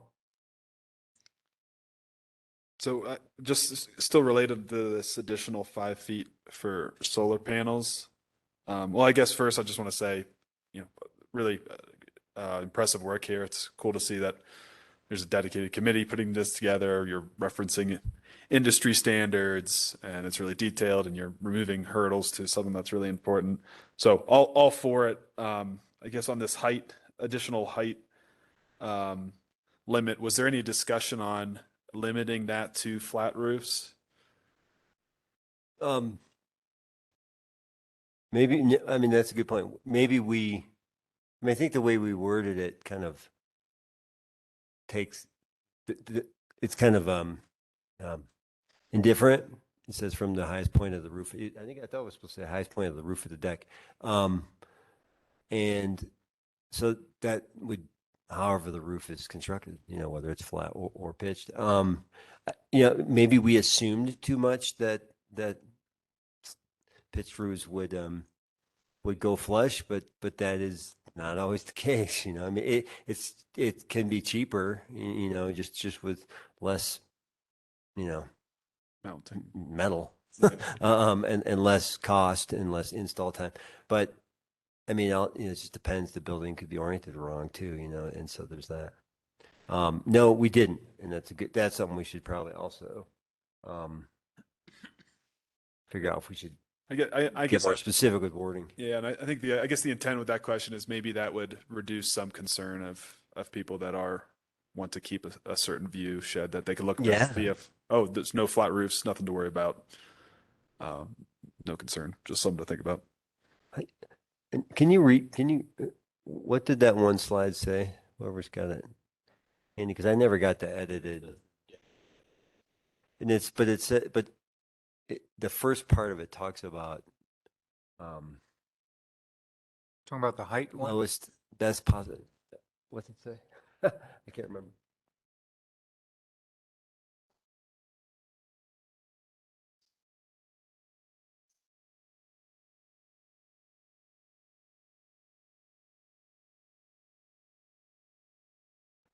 Mountain flush is possible. So, I mean, that's still not specific. Is it possible to add into this the consideration for houses that are not oriented correctly, that they first must see if they can do ground mounted, as opposed to kicking solar panels off their pitch above their peak so that they can get south facing? You'd think it would just be easier to do that anyway, but maybe just putting it as a suggestion somewhere in there, that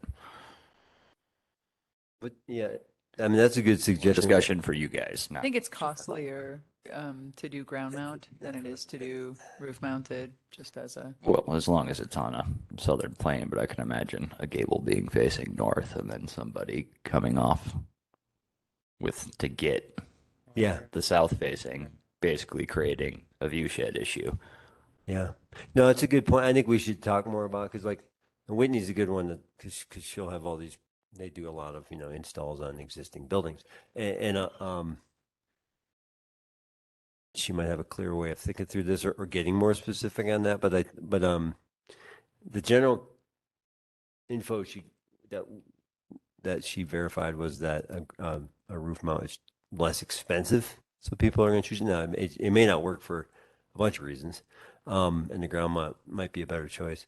But in the case of like just the wrong aspect, the wrong orientation, then everything is going to be, up on framing and much more, much less, much more conspicuous. That's the word I was saying. Yeah. Should talk through that one once before the PC.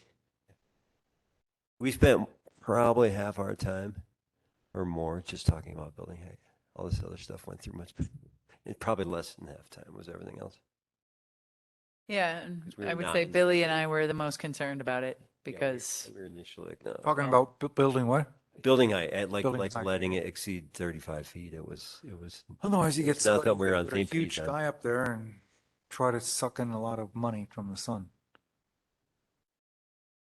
But, so, and when it would need a variance, it'd probably be the same route, same process we have now? Yeah, Same criteria and all that stuff?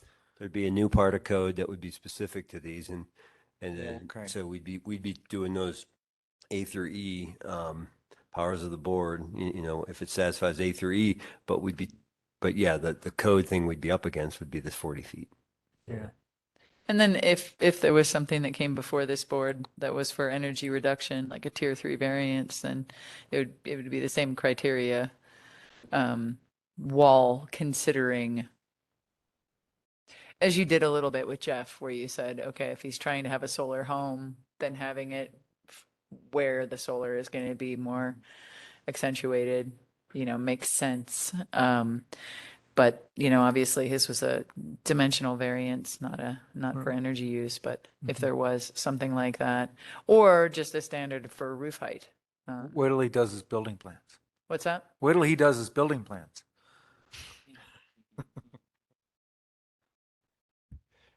Well, maybe.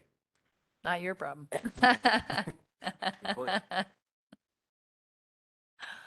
No, Any other suggestions? Yeah. Because we could certainly take them back to our subcommittee and share them and discuss them further. Yeah, we expected that both the BCA and the PC wouldn't just take this, without giving us some good information and feedback and ways to make it better. We expected this we wanted to make it so that it would, be something that seems like a good plan, but we also expected people to help us make it look like a better code, which it needs to be. We had someone who wanted to just kind of have blanket approvals, like, no worry about the building height. No, and Billy and I, as much as we're trying to remove zoning barriers, we're also like fighting to hold regulations, knowing So- this board and the PC that there would be opposition to that. And in Specifically, town. and I mentioned specifically your neighborhood.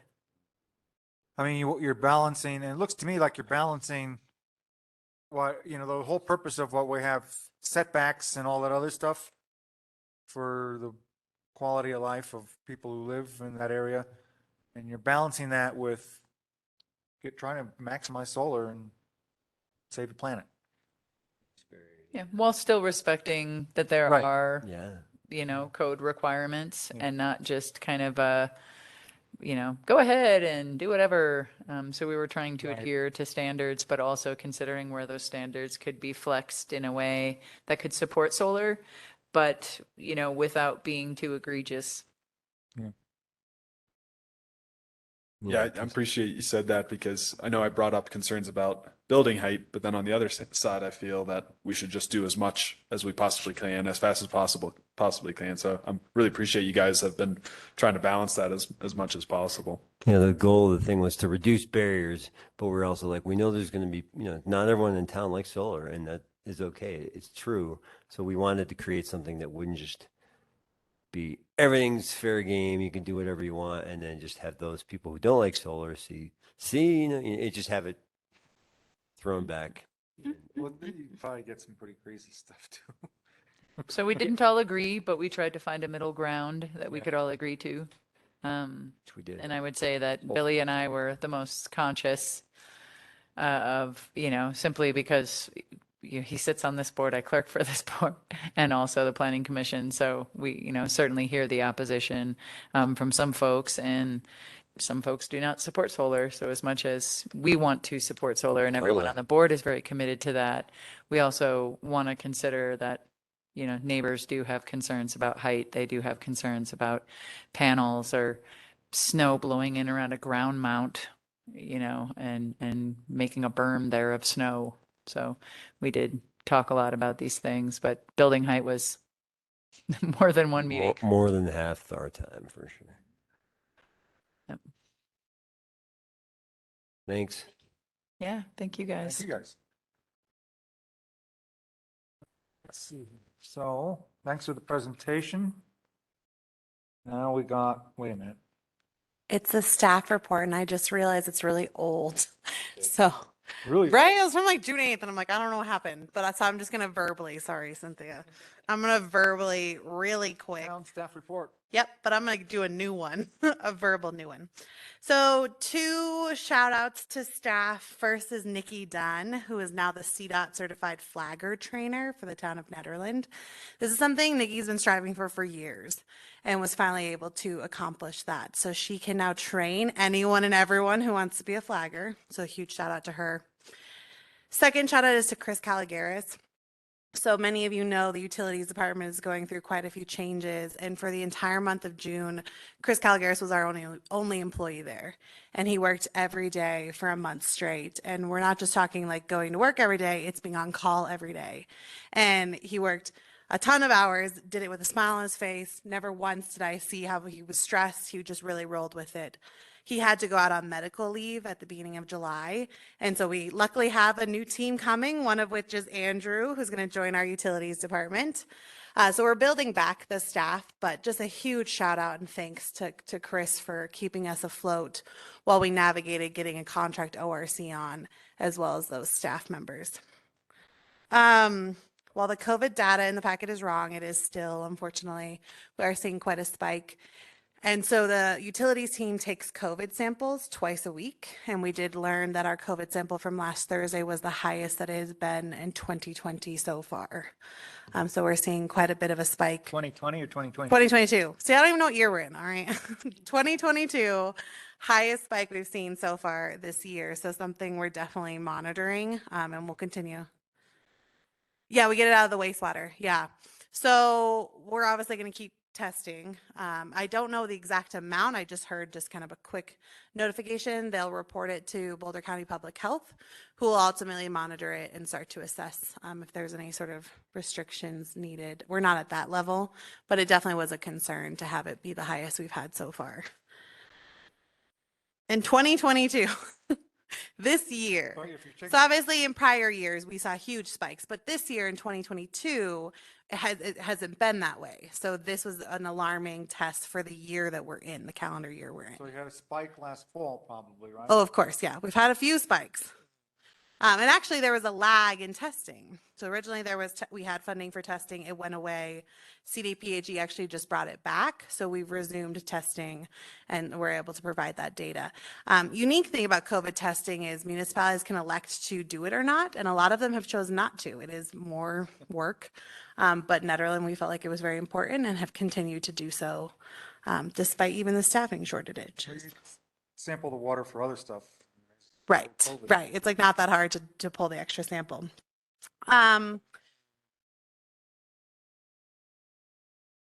Curious as to who else got all the COVID, because everyone I walk around is not wearing masks and they're healthy. Right, so there is no mask order. I know some people have picked it up from a variety of different things. They are saying this new variant is highly contagious in both indoor and outdoor spaces. But again, there is no mask order in place. That's by preference at this point. My stepdaughter, who's a doctor in Mayo Clinic, Phoenix, says it's no longer a pandemic. It's an endemic. Everyone's going to get it or be exposed. Don't bother with masks. Oh. But then she still wears one when she flies. Which Sure. It's going to be like in a couple weeks. All right. A couple other things. Big Springs egress. We did submit the application for the congressionally designated spending. We did actually apply for almost the full amount. And the reason, and so that was just shy of 700,000. The reason we did that is it's our money, first and foremost. We didn't have to compete with anyone for it. So it was important to ask for in its entirety, and then the board can assess every route they can possibly think of. We cannot use these funds though for construction. We can just project scope the entire Big Springs neighborhood. That's how I view this, is like just like gut the neighborhood almost and assess every possible route that we could think of and finally pick one to then make it so it's shovel ready, and then we'll have to find alternative funding to actually build the route. Joe, the Goose thing isn't going to pay for it. It's paying It's for not gonna, it. Prep. so the Board of Trustees had to make a really tough, Uh, last minute decision and chose to not use any of the routes that have already been identified, and they'd rather use the money to continue to project scope. Is it possible that they at some point could do more than one route? Yeah, they could project scope more than one route and have it shovel ready, and then we just find the funding. And I think that that's really recommended here. If we get the full 700,000, don't put it towards one route, put it towards really assessing that entire neighborhood. So I hope that is what the Board of Trustees chooses to do. Thinking that as an end result, Mhm. more than one route. Mhm. I mean, if you're trying to get out of town and the town's burning, it's going to be a busy route.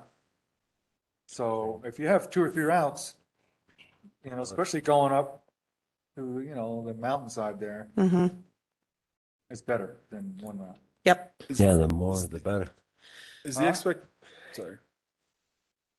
Is the expectation that the 700,000 covers evaluation of the routes and then the design of the selected routes? Yes.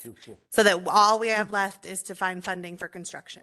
And the town's engineer thinks that's enough to get to design before. More than enough. Because originally we were considering just going for 400,000, made an administrative decision to go for the full amount because we felt like, again, it wasn't a competitive grant. And so we just made that choice. We're not sure if we were awarded yet. So that's another thing. Even though we didn't have to compete for the funding, it still has to fit the parameters of FEMA, which no one knows. So we'll find out later if we met them or not. I attended on Monday the Infrastructure Summit, which talks about the funding available for the Infrastructure Investment and Job Act. And so I will be coming to the Board of Trustees to ask that we pursue funding for water, wastewater, potentially transportation, but I think town really needs to go for water, wastewater. We're reaching that high capacity of 80% at wastewater, which means we will have to expand. We need to start designing the expansion of that facility next year. So it's imperative that we secure the funding to be able to do so. What's interesting though is that that infrastructure funding, only a minimal amount is for wastewater. The majority goes to water. Well, our concern here is going to be wastewater. So JVA has been really helpful, and I have a meeting with JVA and our ORC, our operator of responsible charge for wastewater on Monday to talk about all of our infrastructure needs. So that's coming. I was at some meeting where Chris Larson said, they were talking about, at some point we're gonna have to build a cistern, reservoir cistern. Well, so that's so our water rights. So yeah, our conditional water rights, we always have to show due diligence that we're looking for permanent storage for those conditional water rights. I believe we have to go back before court in 2024. Don't quote me on that. But we do need to show that where we're going to store them. There was discussion about, developing a reservoir on Arapahoe Ranch. That's not really something that the town has moved too far on. The other thing was to talk with City of Boulder to see if we could store more of our water in Barker than what is already there. And water rights are unique. It's really like all on paper because we don't pump water from Barker to obviously where we treat the water. And so it's really all where do you store it on paper, not where is it actually stored. So that's something we're dealing with too.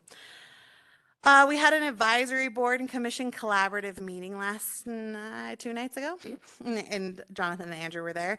Purpose of that meeting was to get, and Billy, the purpose of the meeting was to get all the boards and commissions together to talk about the projects they're working on, where we can collaborate better with one another. Seemed like everyone enjoyed it. So we're going to do it again, but at a bar this time, the brewery, very nice brewing company. I might have come if you. Right. Well, now, Mark, it's on the 4th at 4:00. We can come grab a beer. What's that? You can come grab a beer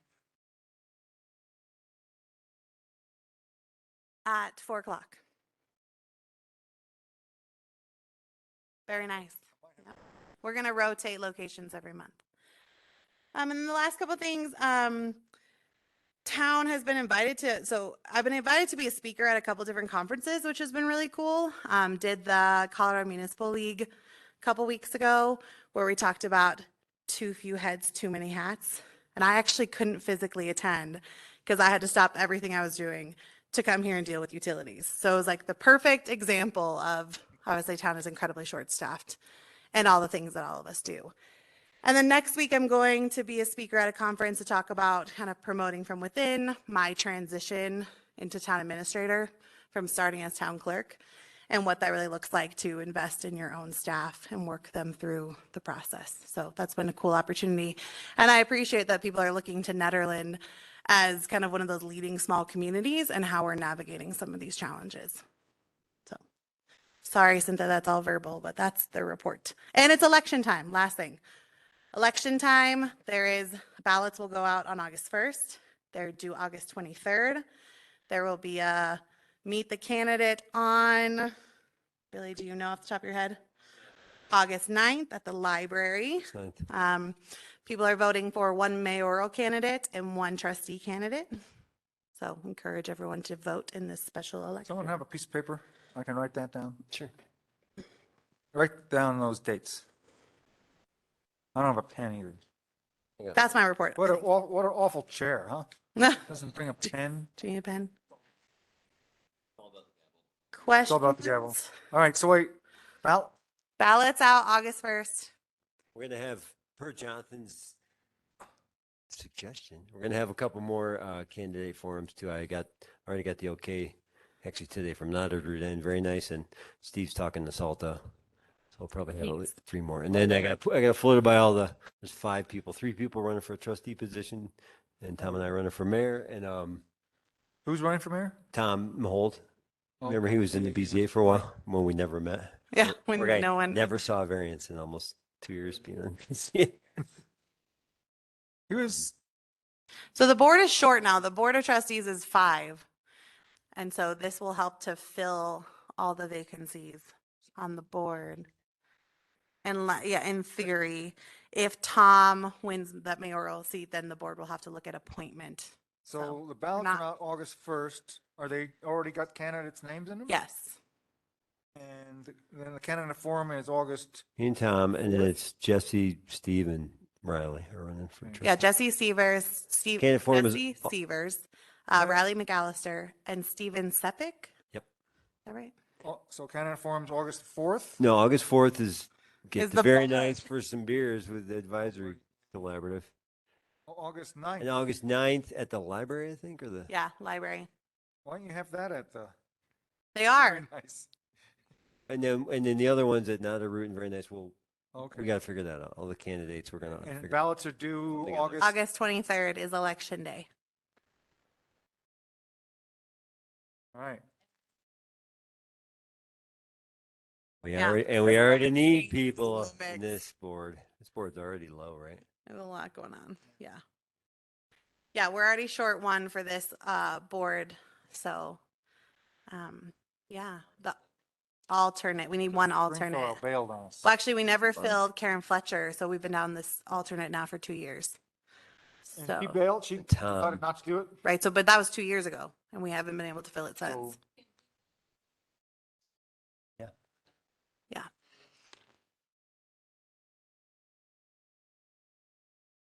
Right, because if you lost Billy, then both alternates, Jonathan and Roger, would have to attend every meeting, which I know Jonathan's really looking forward to. Well, No, her which- term ended which- 2 years which- ago in 2020. We had one meeting. We had one year when we had one meeting for the year to elect Yeah. officers. couple That was years it. like that. Yeah, we've had like For a 2 whole years. year.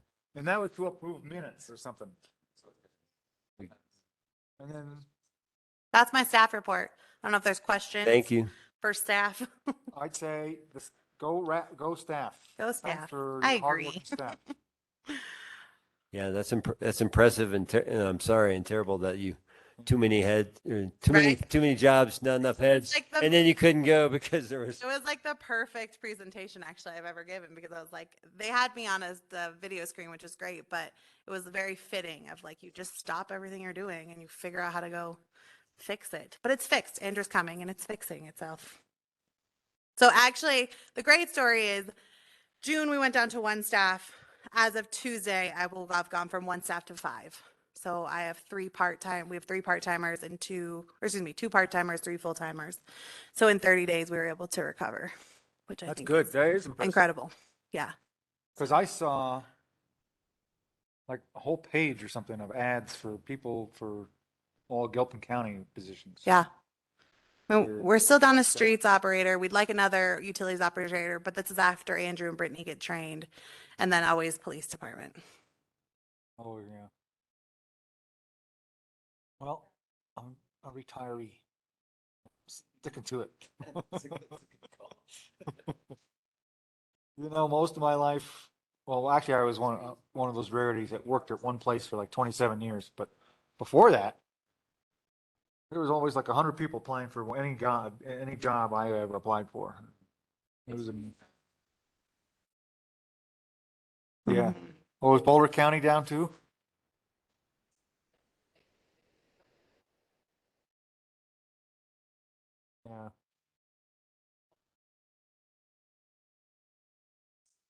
Oh, right, yeah, see.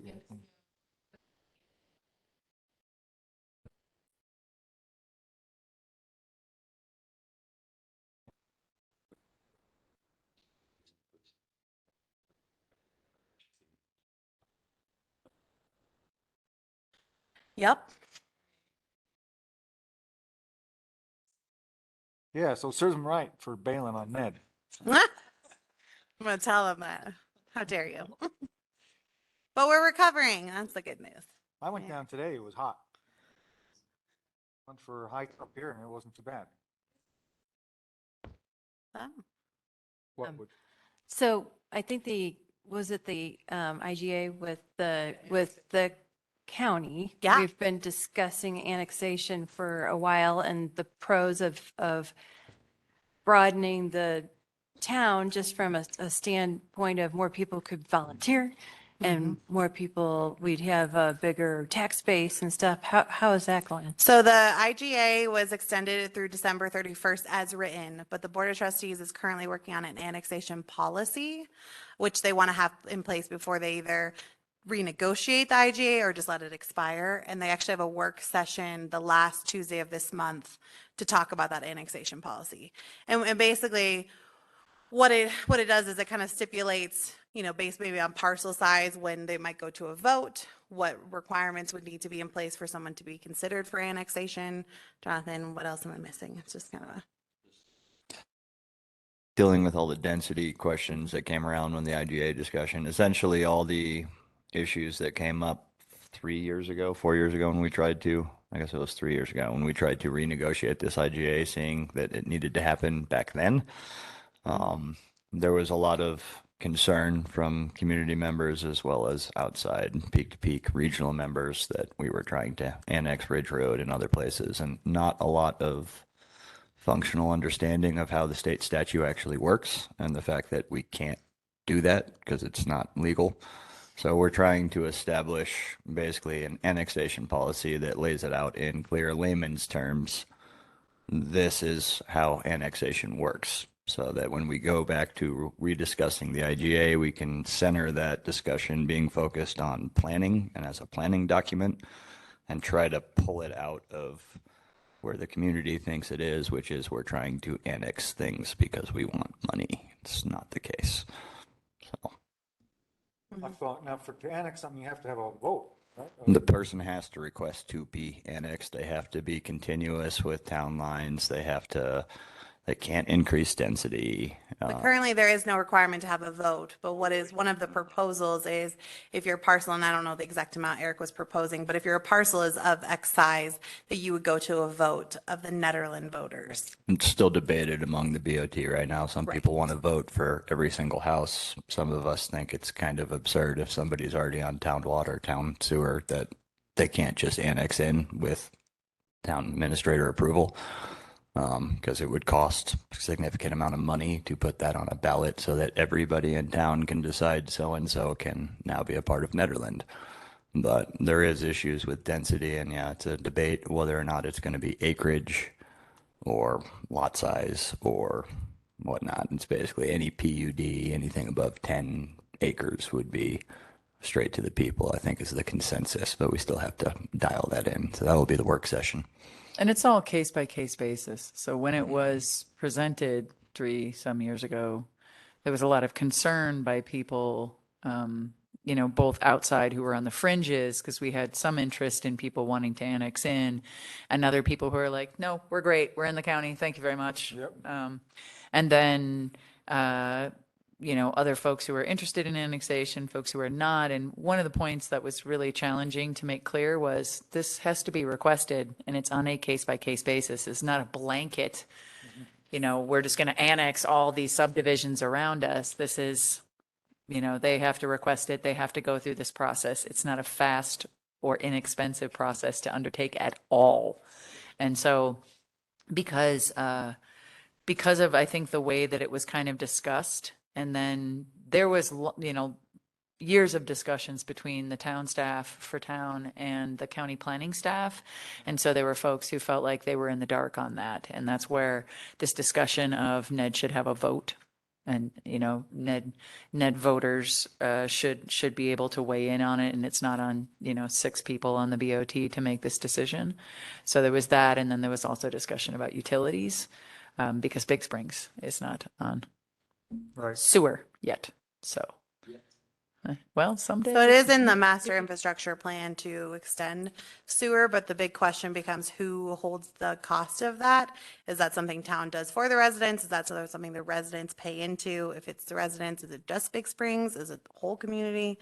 There's a lot of, yeah, there's a lot of lipstick. It's very expensive. It's a very expensive project. And so the board will have to decide who really kind of who covers that financially speaking. And capacity. I think the biggest thing, though, the board has to deal with is capacity, because right now we would not be able to add on significantly to our wastewater facility without the expansion. Probably a different question, but how close are we to this capacity at this point? Because So there's we a lot teeter of between those. 70 and 80%. And so at 80%, you need to start design discussions. So design discussions have to happen next year. There's no question, just as a must. But what's cool about the infrastructure funds is that the infrastructure funds can cover planning, design, getting you again to shovel ready, so that in 2024 we could start construction. So we won't get our biosolids until after we upgrade the facility again. Dang it. Yeah, I mean, well, I mean that you're talking about the, Final stage of the biosolid, Yeah. the actual composting and well, actual. not all in. necessarily. So Andrew Spar and I are very ambitious. We feel like we should still go for the forward grant. So forward grant is due in January. There is a 0%, there's a zero match, and it's for large scale infrastructure like that, like a composting facility. The problem we have, though, is that the whole community, not just Nederland, but our neighbors have to participate, because that's going to be so large scale that we need the composting from Ward and Jamestown and all the schools and potentially Gilpin. It has to be pulled in from everywhere, because Nederland itself won't generate enough composting for a facility like that to work. Yeah, or town invest in a hauling thing, whatever that might look like. But we would need a significant amount of composting. We always joke, though, we'd like to call these pelletiers pellets when it all comes to be. But we do feel like this forward grant is a once in a lifetime opportunity, because it is a 0% match. And there's a whole section of that grant that is just focused on composting facilities at a wastewater center. And it's pretty rare. I know Crested Butte has a small scale. One of the ones that we're looking at is out of Utah. We would be the first in the state to have what we're considering, and it's currently in our biosolids study. That's a good question. I don't know exactly where in Utah. When we go tour, we'll all go together. But we do feel like it's worth, I don't think we just throw it out the window, just because this funding may not come around again. And so I think it is worth considering. Well, more to that we'll discuss on Monday. Our facilities do need, I'm glad we have Dave Lewis. So Dave Lewis is our contract overseas with direct discharge. He's well renowned within the state. He serves on the governor's commission for water and wastewater. He is incredible, and he is helping us run our facilities where we reduce the amount we spend in chemicals and we focus just solely on the bug system, which actually Nederland has never done. And so that could be a big cost savings to town, is not having to order all these chemicals and letting it just kind of organically do what it's supposed to do. Yeah, so Dave's great. And so we'll probably have him come to speak to the board eventually, but he's getting us under control right now. Yeah, it's cool. So we're running the plant the way it was always meant to be run. He actually helped us design it back when town got this biosolids, or the biosolids and the wastewater. So just, things that operators just don't know. And so luckily we have his experience to help run it correctly and maximize what it's capable of. No, he lives on the Wyoming border. His whole team does. So they come up 3 times a week. And then we have these part-timers. And our part-timers are Blackhawk Central City Sanitation District employees who come over and work their off days here in Nederland. One is a former employee, yeah. So Don't tell me. they call them boomerang employees. I'm all about them. Yeah. Probably not Mark.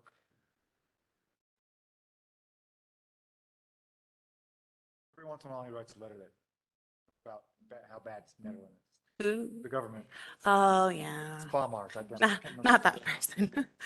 Not that person. Yeah, yeah, he's fine. Mark C is who you're Yeah, thinking yeah, of. he's fine now. Yeah.